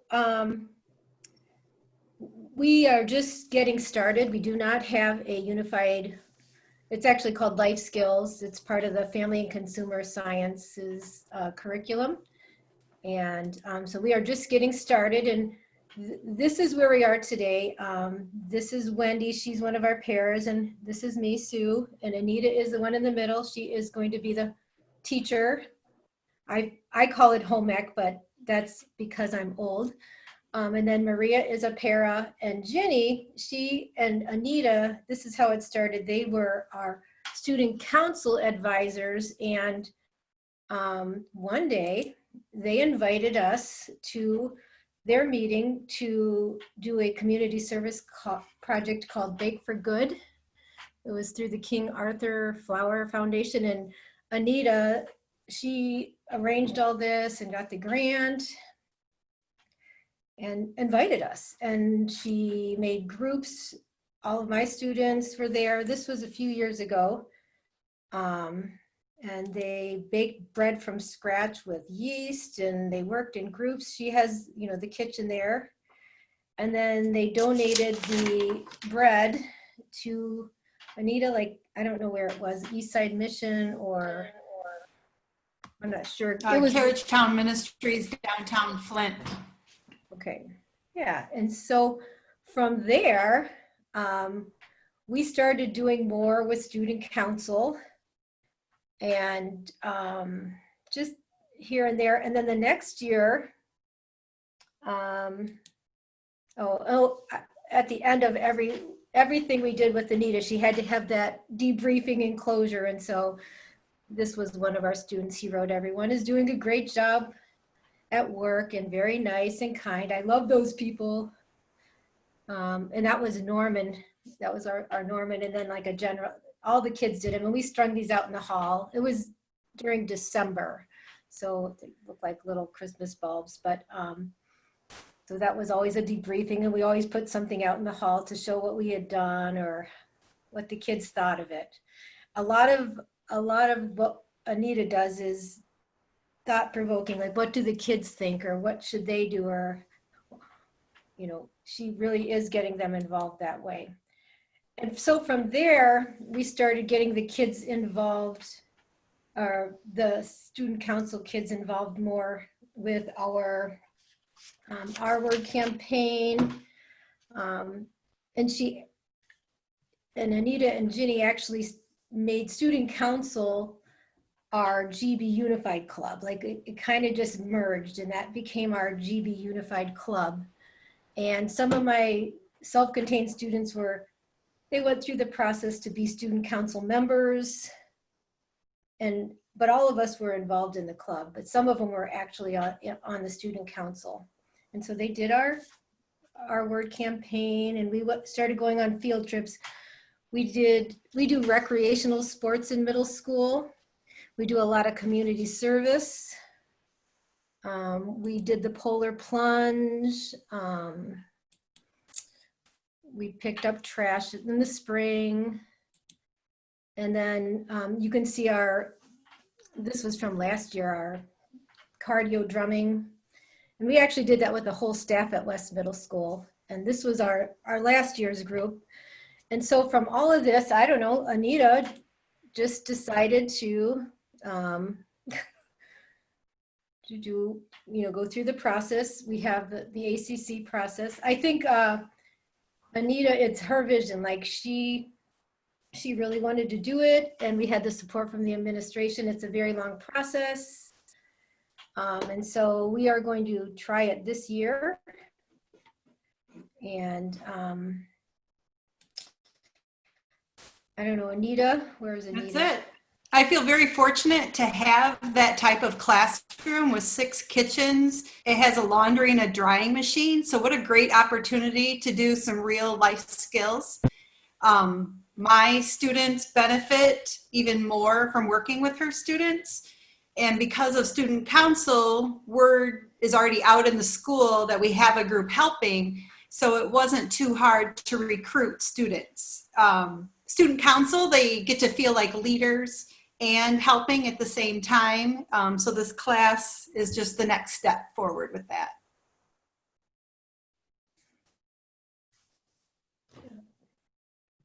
We do have an application process too. Like for our general ed partners, there is an application process. Kind of borrowed from Joan Robertson at the high school, and our social worker has also been very generous because she's the links person and we're stealing all of her, we're not stealing and we're sharing, but she's very active in helping us as well. Is the class going to be a semester long or a full year? It's a full year. It gets tricky because all my other classes rotate. Her students stay the same all year. So to build those relationships, it would be hard to build a new relationship every marking period or semester. So because it's all year, that's my 8th graders. So here you have some stronger leaders, some more confidence in the students, and students that I've already had before in 6th or 7th grade. So I know them better. So I know how to direct them better. And when they apply, I kind of already know who they are. So we know who the best students to pick are. So. Love it. Right. Any other questions? Always got to scroll through. Well, thank you, both of you. Thank you, Sue, and thank you, Anita, for joining us. We love this idea. This is the first time I've heard of a class like this for Unified. So you guys are pioneers and hopefully trendsetters. Well, I know. Unfortunately, the online stuff this year may put a kink in how we visioned it all to happen, but I think we already talked that maybe instead of rotating to another subject that we get a full run through next year if this year is kind of up and down with that. So I like it. Any plan at this point is a good plan. All right, now we are going to shift over to Natalie Queen from Waverly High School. She's going to talk to us about her unified class as well as some of her virtual successes and challenges. So Natalie, have you decided if you're going to use your presentation today? We lose her? No. I'm here. So I'm just finishing up with summer school. I have to log into this meeting on my other computer where my other presentation is. So I'm going to log out and log right back in if that's okay. Go for it. Okay. That's always a circus with me. I'm sorry. Do you want us to shift over to another person or do you just want to go real quick over to your computer? Why don't you shift over to another person and then I'll log in and log out. And okay. Perfect. Thank you. Joan, are you okay with making that switch? Absolutely. Absolutely. Figured. Hi, everybody. How's everybody today? Silent good. Okay. I'm going to. Okay.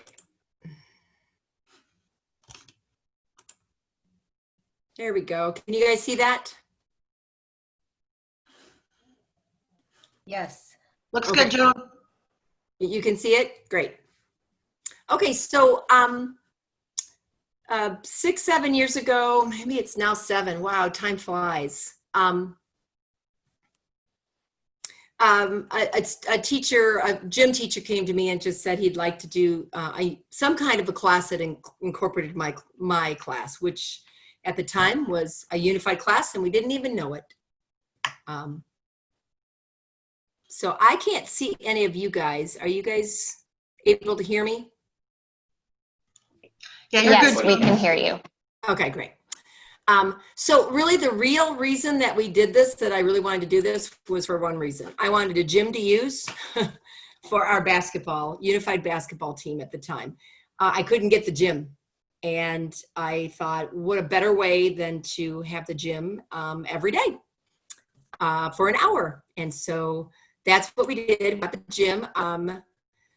Of course, let me get the picture of, there's Dawn. Dawn Knapp is my GE teacher, and Kay Fritching. At the time, last December, she retired. She was my para. But these were 2 peas in a pod, and we started out with being my planning. They would not let me team teach.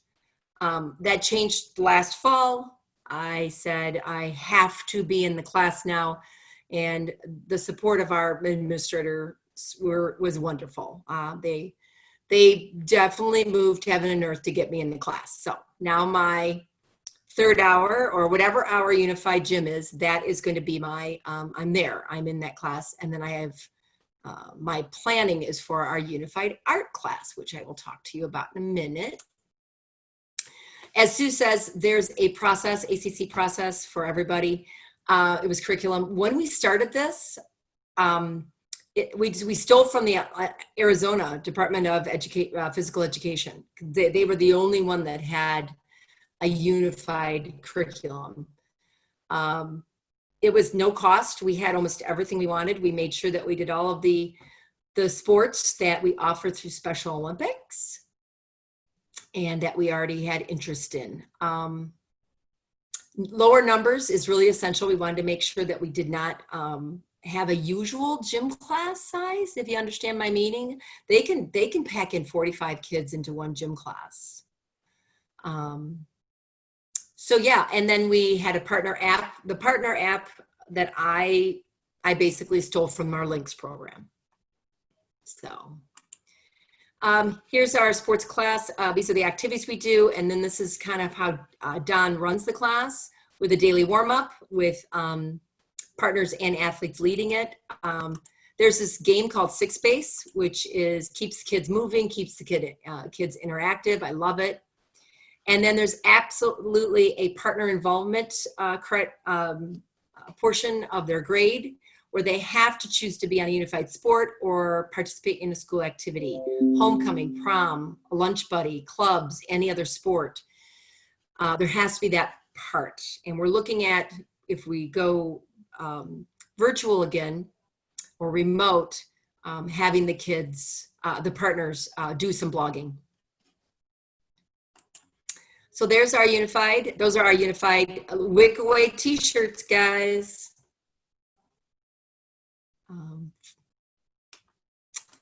We've gone on some really great leadership kind of field trips. This was to, is it Ligon or Ligon? I don't know. I say Ligon. I don't know if it's right, okay. But. So there's Ligon. And then we've also done some team building in that class. We also did some young athletes. We went to Elmer Knopf Learning Center with partner and athletes, and helped out on a couple of in one of their gym times. And then of course there's our basketball team. It's our strongest program right now. We also have cross country skiing and bowling. Yeah. So that's our unified sports. Our unified art class started last year. Amy Johnson is the general ed teacher. Is she on? Did she join us? I wasn't sure. She has 3 small kids and her husband is working full time, still at home. So she wasn't sure if she could join us or not. So Amy basically has a daily journal that the kids do which I love. It's the social emotional connection with our positivity program, which is the social emotional connection that we're really looking for in our unified. They did posters for us, banners, everything. They got involved with any school art activity in the school. We are looking for, in the remote learning, oh gosh, Amy hit it out of the ballpark.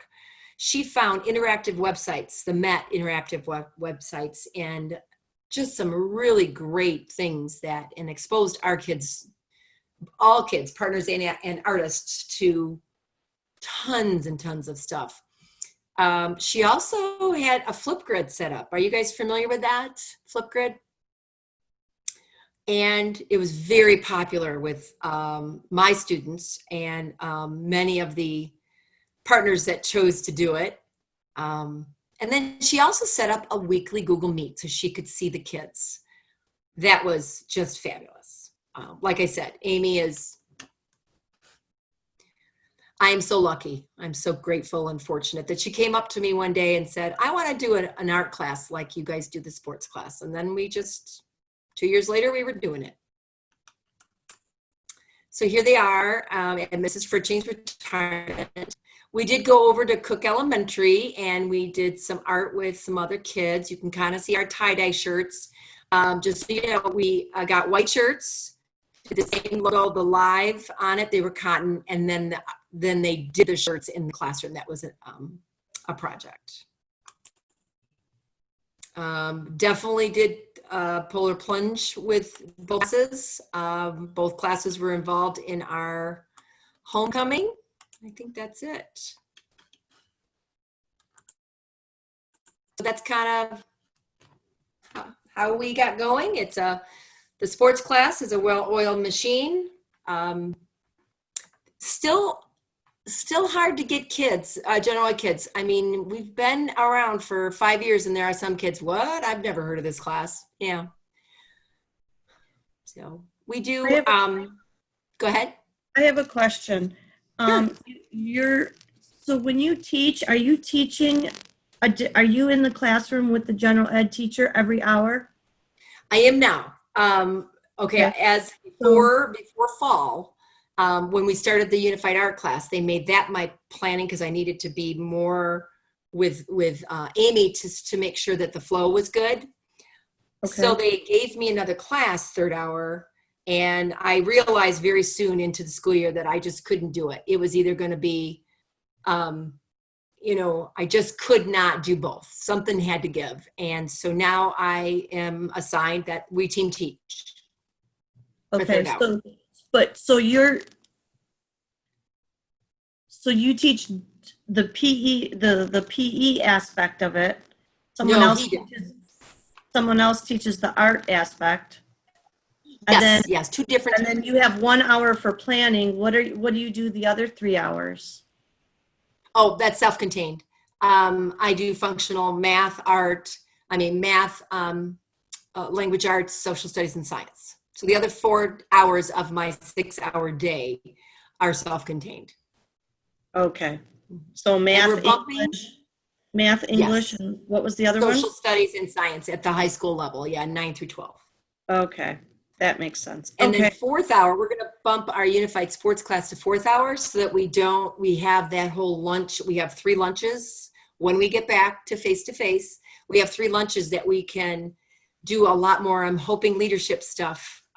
That's what I just want to, just giving the kids an idea every single week, maybe coming up with a theme. But so 4th hour is the unified sports class, and 6th hour is the unified art class. So that's the end of the day, and that will be my planning. So I'll go over there, get that going.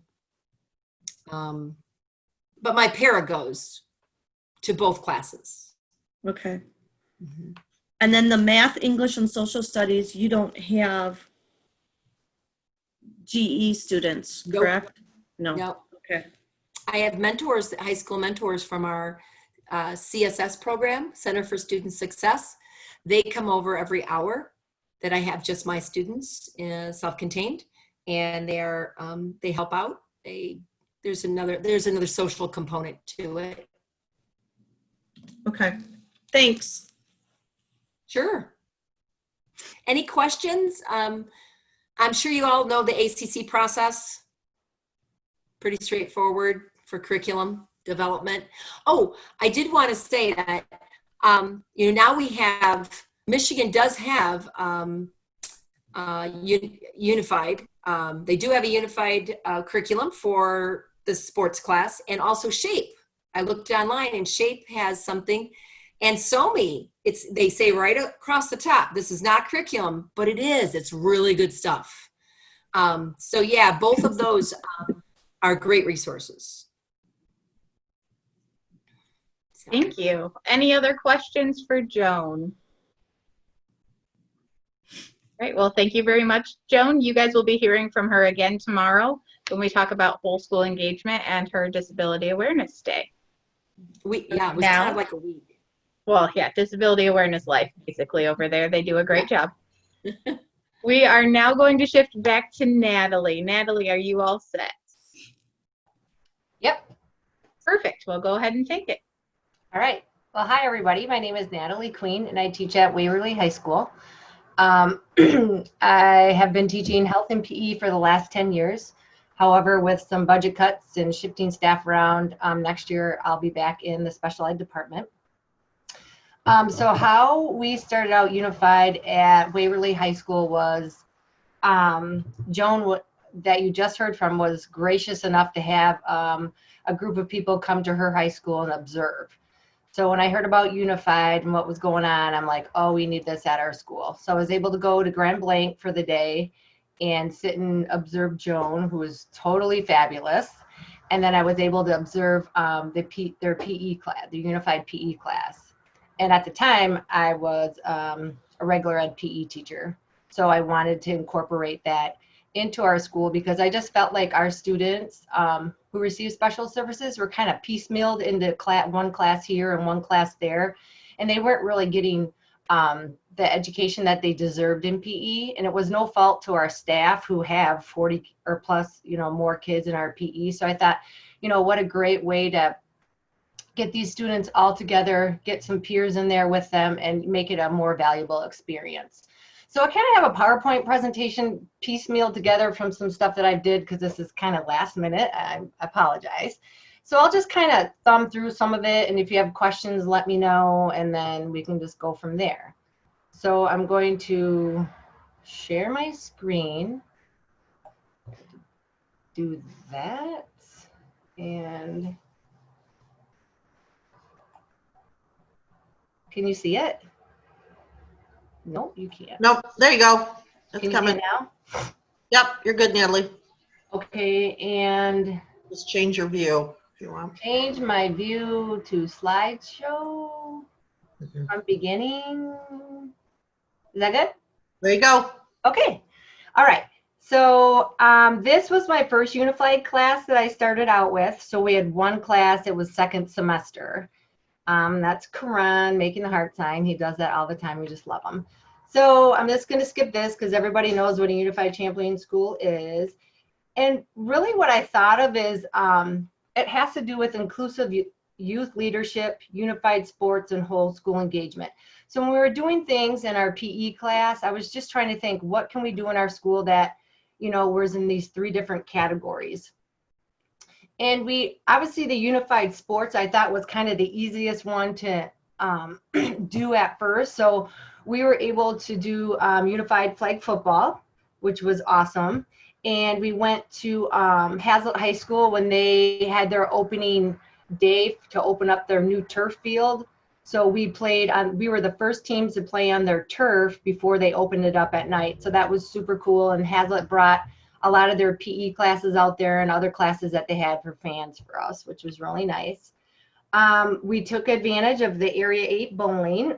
So that was really fun.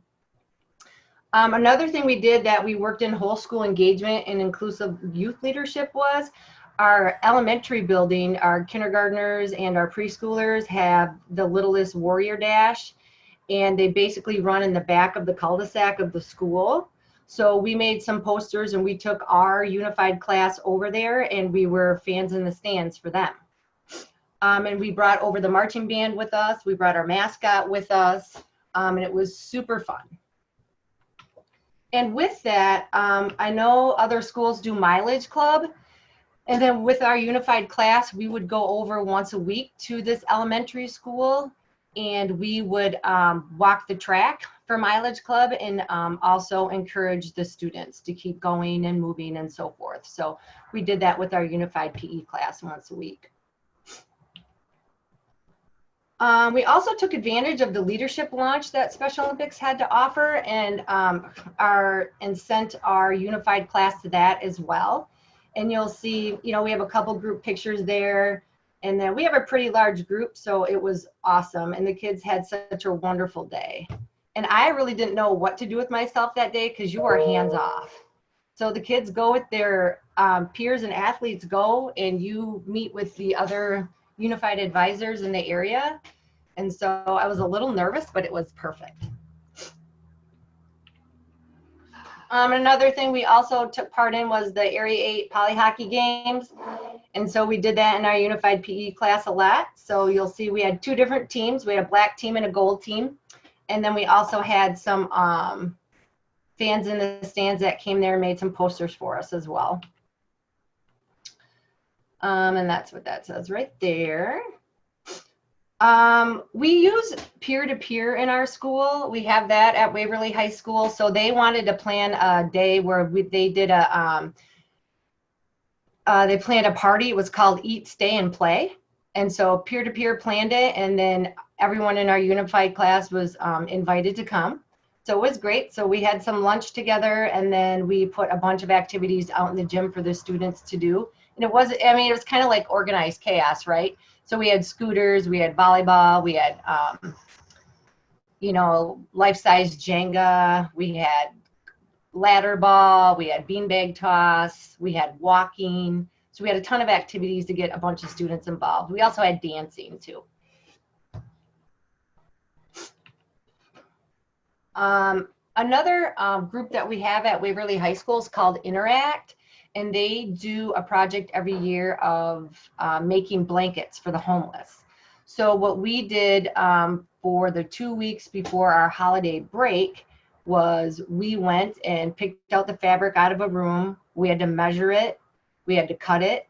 And so our unified classes were involved in the blanket making this year, which was super fun. They do have a night where everyone can go from like 6 to 8, but I wanted to make sure that our students got that experience as well because it's really hard for them to do activities outside the school day. So we made sure that we were in charge of that as well. And then we also made signs that we posted up throughout the building. We also had Rotary come to our school. And anytime I hear that of any outside group coming in, I try to get my hands on them and try to get unified involved. You know, and that's how the community can hear about it too. So the Rotary came in and they learned about Interact and then they also learned about unified. And so we had a little table set up. We had some stickers and pamphlets made up for them. Our unified, the athletes and participants were the hosts and hostesses as well. So when the Rotary members came in the school, our students took them to where they needed to go. And then I presented and then some of our students spoke at the meeting as well. And the idea was Rotary was going to help volunteer for our unified assembly, which never happened, but at least we're on their agenda and we're red flags to them. So when I reach out to them, they'll know who we are. We also joined the Unified Basketball League this year, which was a hoot. It was awesome. So there's various teams in the area that have unified teams. We get together once or twice a month. Everyone gets to play 2 games. You also eat dinner there and then that's a wrap and then you go home. So we did the Unified Basketball League. I also coordinated, our crosstown rival is Grand Ledge. So when Grand Ledge came to play our varsity teams on that Friday night before holiday break, we were able to play in between the games. And that was the first time that Grand Ledge was introduced to Unified. I had been calling them and begging them, like, can you please put a team together? This is going to be great. Like, you know, they were real apprehensive, but I finally got a staff member to do it, and it was awesome. I think it was the only time that every fan in the stands were standing up, they were cheering, they were positive, they were crying. There was not one negative thing going on at all, and referees were on the court, and it was amazing. And so we were able to get the 50-50 from that night donated to Unified, and so I think we raised like $150 that night for Unified, because we were also in charge of the 50-50, which was nice.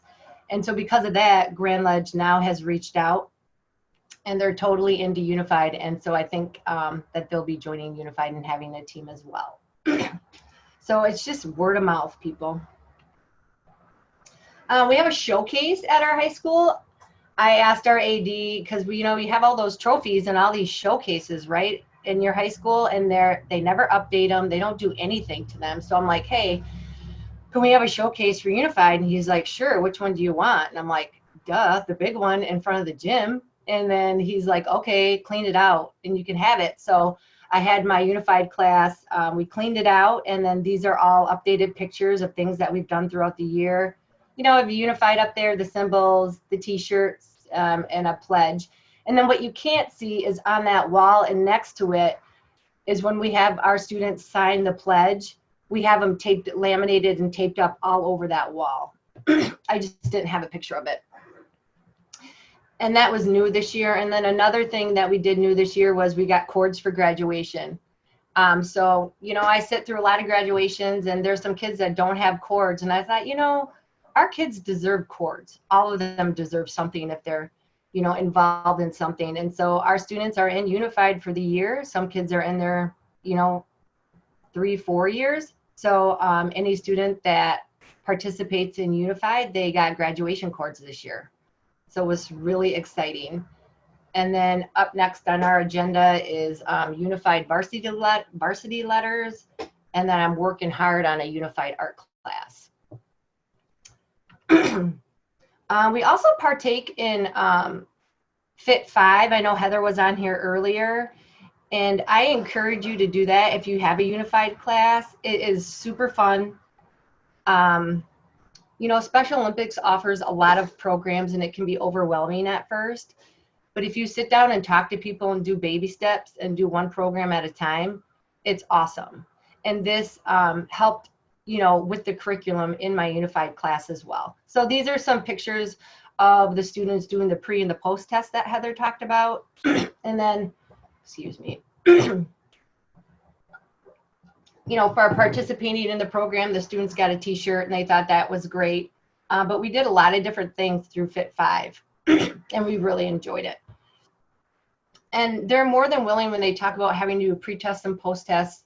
I mean, when school was in session, I'd let them know when it was, and they would have volunteers come on out to the school, which was super nice. Because I had a big class. I had like 40 kids in one of my Unified classes. So I had 20 athletes and 20 partners. And so we just put them into stations, and they would have to go get through their push-ups and go do their body weight and go do each station. And so that made it kind of go a little bit quicker. But Special Olympics is so helpful and they have so many staff that are willing to help. So it is overwhelming with a lot of the programs that they have, but they're always willing to help. And that is the best part. So when we went into lockdown mode, I still felt like our Unified students deserved to do stuff on the virtual as well. It was a little bit hard because some of our students can't operate a computer, they can't log in by themselves.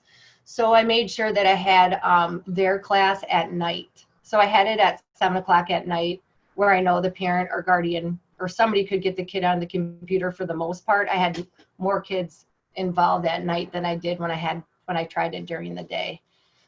I will say our school wanted us to use Google Meet, but I was the devil's advocate because you cannot mute a student on Google Meet and unmute them. And some of my students have a really hard time. Like, it might be the only time their parents might get a break during that time. And once they're in front of the computer, they were totally engaged because they could see their friends and we were doing different things. So I chose to use the Zoom meeting because you can mute and unmute students. Sometimes it did get a little bit loud with some of the ticks and some of the humming and different things like that. So we could still see the students. Sometimes I just had to mute them. And that seemed to work out a lot better. I did put support, an email into the support for Google Meets to be able to have that function as the administrator of the meeting, but I don't know if that's been updated or not. So I don't know if all of you have been in the Bitmoji craze yet, but I jumped on that bandwagon real fast. A lot of my students love to be on the computer. They have their own devices. So the first thing I did was create my Bitmoji classroom. And then what's great about Fit5 is they have all these videos that the students can do. And I did these in my class. I just put it on the overhead projector on the wall and we did them together. But anything that, any object that was in this Bitmoji classroom, if you click on it, it'll do something.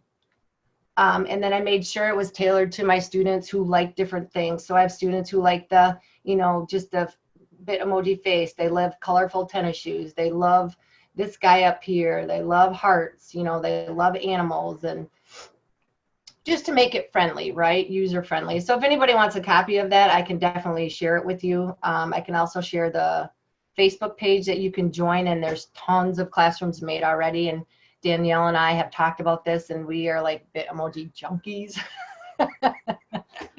So, but it's super fun, and it's something for the kids to do. And then another thing I did was like Monopoly for the kids.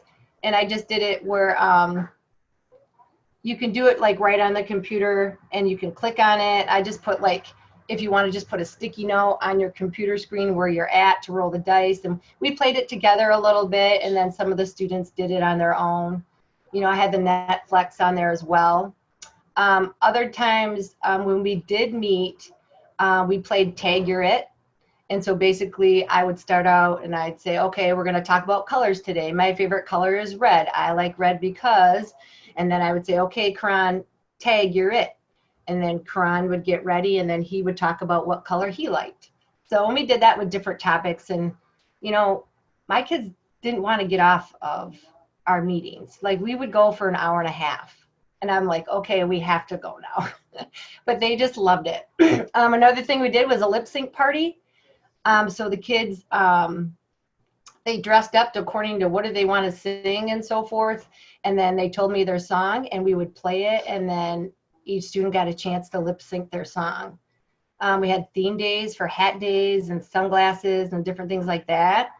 We also had a dance party. So anybody could request a song. I put it on and then we would dance to it. Something totally super simple. And then we did Waverly's Got Talent. So I just said, bring your favorite talent one night. And we did that. And so we had people who did card tricks. We had comedians. We had dancers. We had people that would do quarters off their elbow and catch them. I mean, we had just fun.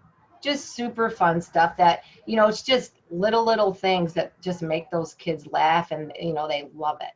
And we had a really good time with it too. And it kept our engagement going and the relationships with the kids were still there. So it was give or take. Some kids would show up and some kids wouldn't. But I mean, at one time we had 25, 30 kids on our Zoom calls, which was awesome. I'd say, Special Olympics has so many resources. Reach out to their staff. I am probably the biggest pain in their butts. I am emailing them and texting them, and I'm like, oh my gosh, it's Natalie again. Like, I'm so sorry, but they're very patient and they are so helpful. And contact other unified advisors from other schools. Joan was like a hit for me. Like, all I had to do was go to Grand Blanc, see what they did, and then I took off running from there. And talk to your students. They have some great ideas. They really do. And once I'm like, oh, that doesn't sound too much fun, but I'm like, hey, they're unified. And so I'd use their ideas. I'm like, oh, that was fun. The kids did like it. And word of mouth from the students is how I got advertisement for my class. So we started out with one section my first year. And by the second year, we have two sections of unified already. So we have one in the morning and one in the afternoon. So we have kids who go to Peckham and do work release and so forth. So everybody at least has a chance to get that high school experience in Unified, either in the morning or the afternoon. And I have students on like my regular ed students are on waiting lists to get in that class because they love it. And so you can be peer-to-peer to be in my class if they want that on their resume, or you don't have to do peer-to-peer and you can just be in the class. You know, I definitely make sure I know who the student is and we talk about what the class is about and so forth before they're enrolled in it. And then I approve who goes into the class. And of course I ask other teachers, you know, if you have any kids who think will be great in Unified and so forth. And sometimes I do have some students who are great, who could be an athlete in Unified, but are also my partners in Unified too. So that has also worked as well and has done some great things for some behaviors. I also did a district-wide Unified t-shirt sale for a fundraiser, and it was awesome. I mean, it did take a lot of work, but we have staff wearing Unified shirts everywhere, and the kids see it and they love it. And it was just a, you know, a way to put some money in our tank too. And so that's kind of what I've done. As far as in the class itself, I treat it like a regular PE class. We do pretty much everything the same that my other PE classes do. We might do it at a little bit slower pace. I just gotta shut my door, hold on. Kids just got home. And so we just do a lot of fun different things, and it's not always PE, right? So people think, oh, you have a Unified PE class, it's always going to be PE, and I don't work it like that. So if I know there's a school group that's doing an activity in school, I always get to that advisor and get my hands on and be like, hey, how can we participate? How can we get involved? And we actually had our Black Student Union reach out to me, and they did a student staff basketball game, and all the proceeds went to Unified. They're like, you know, we're tired of not giving our money away to different charities, but we're really not helping anybody in our school, and that's what we want to do. So Black Student Union did a staff basketball game, and all the money went to Unified, which was amazing. And you know, Unified is a lot of work. I was able to get our district actually to give Unified advisor stipends as well. I talked to our union advisor, I talked to our HR, and, you know, I'm like, listen, this needs to be in all our buildings. We have stipends for, you know, National Junior Honor Society. Our coaches get stipends for our regular teams. I'm like, I really think, you know, we need to look into this. And they did with open arms. And so we were able to get Unified in all our buildings with a little bit, you know, you're not going to make, you know, millions off of it, but you got, you know, it's a little something for all your time and effort. So, which was really, really nice. So my administration is totally supportive of Unified. Anything I ask them to do, as long as I have solutions to all the problems, they're cool with it. And I take care of it. So it's a good time. And one of the great things about having Unified during the day is we can have our team practices in class, because all my kids are in there in one class or another. And so we only have 2 gyms, so we don't have a lot of gym time. And our students can't go back and forth, you know, go home from school and come back. So it's really nice having that opportunity throughout the day to have that for the kids to practice. So, yeah. So I can answer any questions that people might have. Stop sharing like that. Did that work? I have a quick question. I'm the one with all the questions all the time. I'm sorry. For your Unified class, do your peer-to-peer apply for that as well? Or is that, I know it's 2 separate things, but do your peer-to-peer students participate in that, or do you not allow them to do both? So with the peer-to-peer kids, they can be in a class as a like an official peer-to-peer. And then I, you know, talk to the peer-to-peer advisor. But if they want to do Unified, they can just come in and do Unified as a student. It wouldn't be their peer-to-peer hour. Okay. So I think our peer-to-peers get 1 hour a day to be a peer in a class. But I don't have a problem if that student's a peer-to-peer. They can be in my unified class, but they're not a peer in that class. I mean, they are, but technically they're not. Right, got On it. the books. Thank you. Yeah, and most kids would rather be in a class instead of being put in another elective that they don't even care about. You know what I mean? So they would rather be in unified. They love it. Thanks. Yeah, no problem. Awesome. Any other questions for Natalie?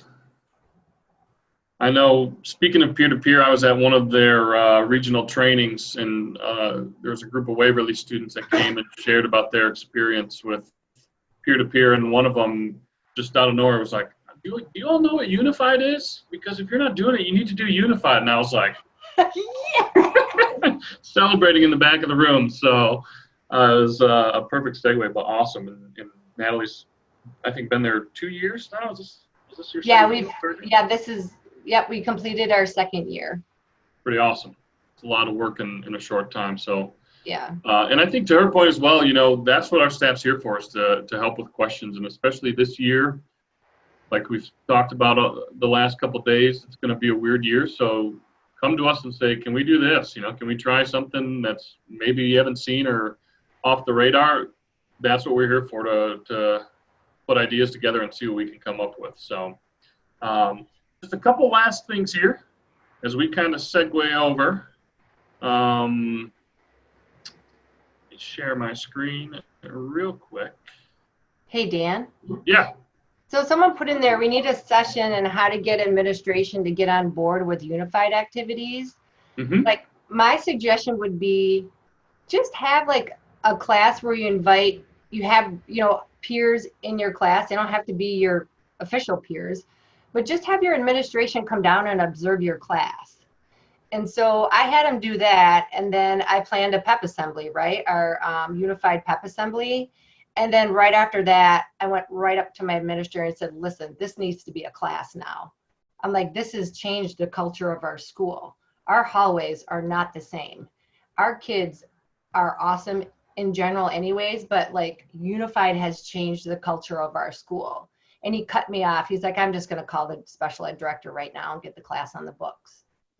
And so it's like when they can observe the good things that come out of it, that's how it works for us. If they can just see it, how it's working, and how and I always just call it piecemealing. Instead of piecemealing our students out, you know, let's have one kid here with a peer and let's have another kid here with a peer.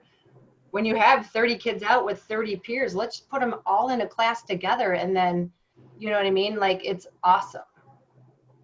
Absolutely. So, I think, go ahead. Yeah, so I just think like you need administration to watch you work your magic in your classes, and then the students will sell it themselves. And I think another, you know, what we hear too is hearing like student stories and the impact it's had on students, both sides, special education and general education students. If they can share their stories with administrators, or, you know, I think it was Nicole yesterday mentioned that they went to the school board meeting. School boards love to hear that and hear the great things happening in their school. You know, I think a couple of her students were given a leadership award for their work from the school board because of, you know, all the stuff that they do. So tell those stories, invite people that may not otherwise come to a basketball game to come and see it. And like you said with Grand Ledge, you know, they came to a game and the stands were packed, and now they're one of our schools, you know. So we always say, if any way we can get the word in front of people and administrators. I think we'll talk about that a little bit tomorrow when it comes to whole school engagement and getting those administrators on board. You know, we've even seen with our relationship with athletic departments, some of those schools have started to pay their unified coaches a stipend like they do their varsity and JV coaches. So don't be afraid, I think, to ask for those types of things, like you said, with the advisor stipend. If that's traditionally something that happens at school, you know, we want it to be embraced by the school like other programs. So I think that's really good advice, though. Absolutely. Anything else to that point? I mean, when we sat down for the stipends, I just suggested that we, you know, you have to have criteria and so forth and how you're going to get what you have to do in order to get paid, right? And we had the same stipulations as it would be to be a unified champion school. And I said, hey, this is what we need to do to be a unified champion school. If this advisor can do this, I think they've met their standards and we're ready to go. And so, and I know the younger kids are a little bit different. So, and the pay wasn't all different for all the advisors either. So the younger athletes was a little bit different, but we just kind of played off that and made less for that advisor to do. I think it was just one school thing to do with something like that. Yeah. Natalie, how many kids were in your class, in your unified class, and how many of them were special ed versus GE? So one of the things I wanted to make sure that they couldn't pull on me was, you don't have enough students in this class, we're not going to fund it anymore, right? So in our regular PE classes, we can have 40 kids and then we can have up to 42. So whatever kid wanted to be in it, they got to be in it. So I had like 15 athletes and 15 peers. So I had at least 30. And then I was the regular ed teacher, and then I also had a special ed teacher in there. So we team taught it, and then we also had a couple parapros in there.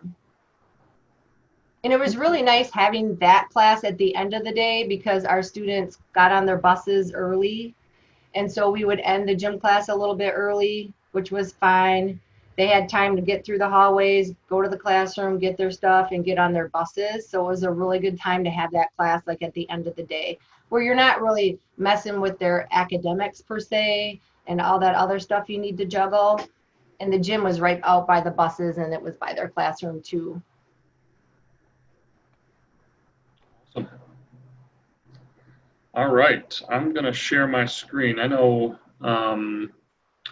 one other thing I was going to mention, we went to the Department of Ed to present about unified schools a number of years ago, and one of our schools from, I think it might have, it was Washington Woods over in Holt, it's a middle school, and they had a couple young ladies, probably 10, 11 years old, that came over, and 3 of them shared their stories. It was 2 unified partners and one of their athletes, and I mean, you talk about young people being able to share a story that can make anyone jump on board. The Department of Ed was floored. These young ladies were outstanding. So, you know, those are the kind of things that can really change a view of somebody. So pretty cool.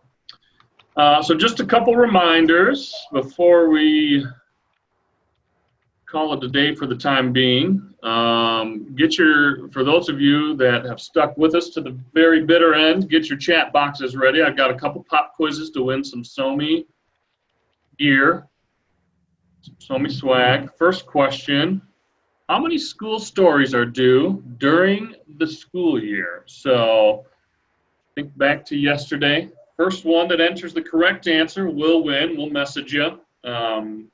So how many school stories are due during the school year? Minimum.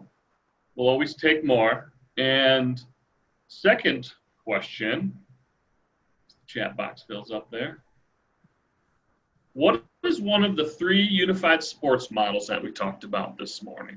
Went over 3 different models. They all look a little bit different, but they're all just as powerful. So first person to name one of them, we'll send you some stuff as well. So we're going to let those answers come in. And then just a reminder, this afternoon, we're going to be hanging out again from 3 to 4, totally relaxed. Yesterday we talked about the program and answered some questions, but we also talked about camping. So feel free to join our staff. We'll be hanging out, be there to answer any questions, as well as just relax for a little bit. And then tomorrow we're going to jump into whole school engagement. So think about those activities of how you get everybody else on board and spread the program and those sorts of things. So 9 to 1 tomorrow, we'll be back at the with whole school engagement. And everybody, have a great day. We appreciate you. We're going to stick around for a minute or 2 if anyone has any questions. But otherwise, hopefully we'll see you at either 3 or at 9 a.m.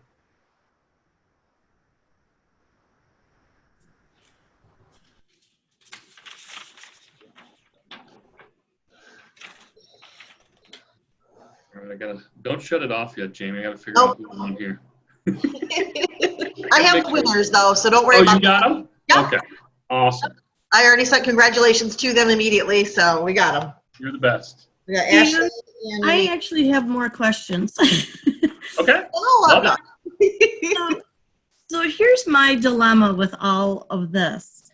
There's a great, I mean, I love it all. My head is just spinning with ideas. But my problem is, like my one elementary building that I go to is a cognitively impaired classroom, and I've got itty bitty kindergartner in there, and then I also have a 5th grader in there. So it ranges. So like when you partner up, what I do is once a week, I will have a 4th or 5th grade class.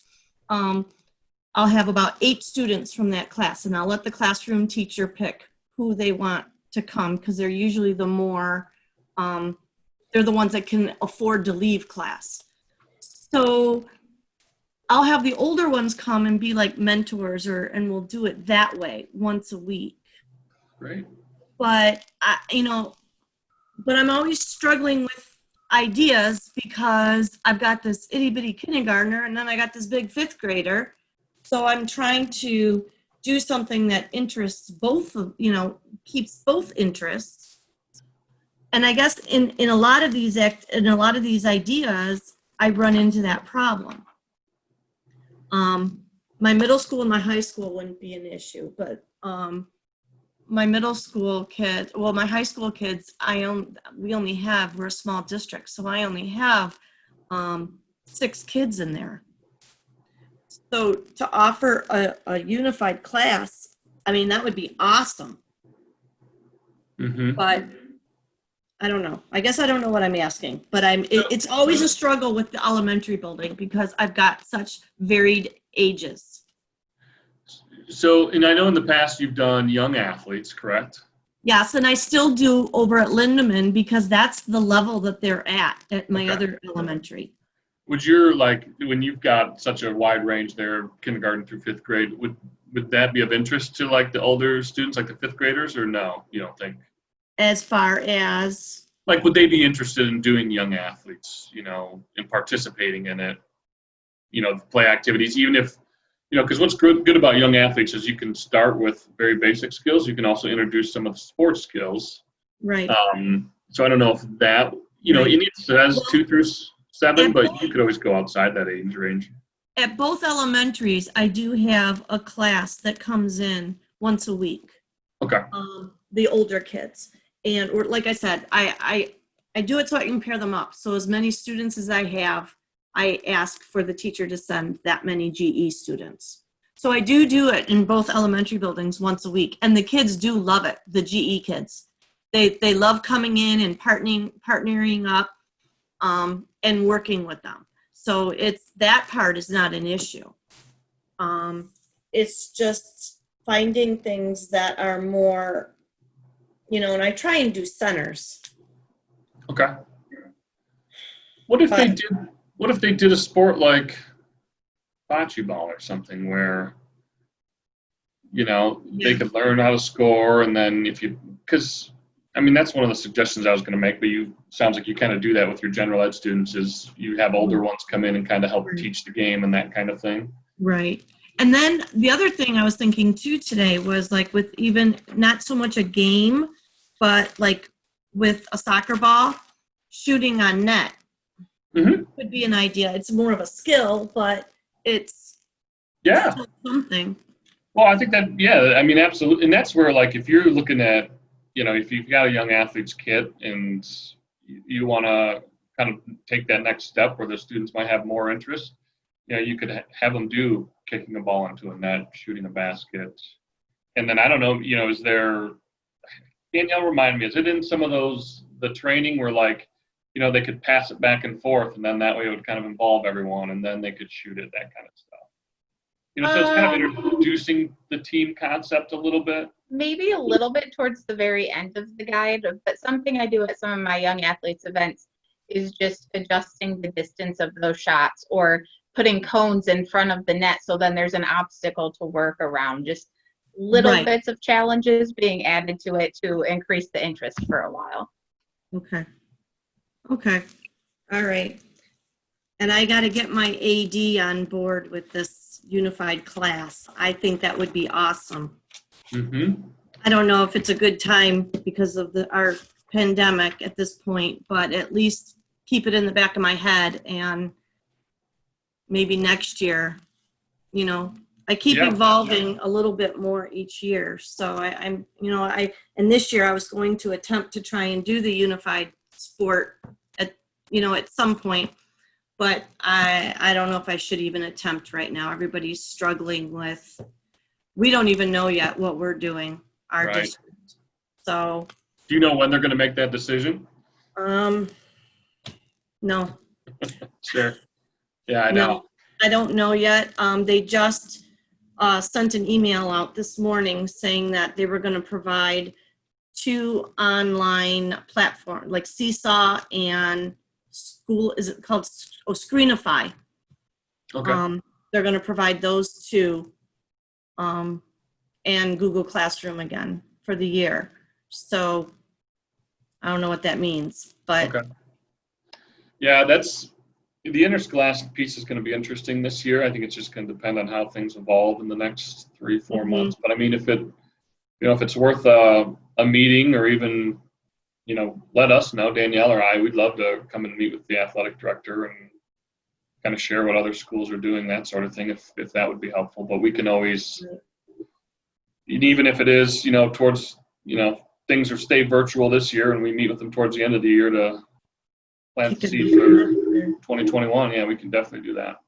Yeah, because it would probably be, and I mean, if everything got back to normal by January, then, I don't know if we could implement that class or not for second semester. I don't know. I don't know how scheduling works. So it might have to wait till they start the scheduling process for the following year. I don't know.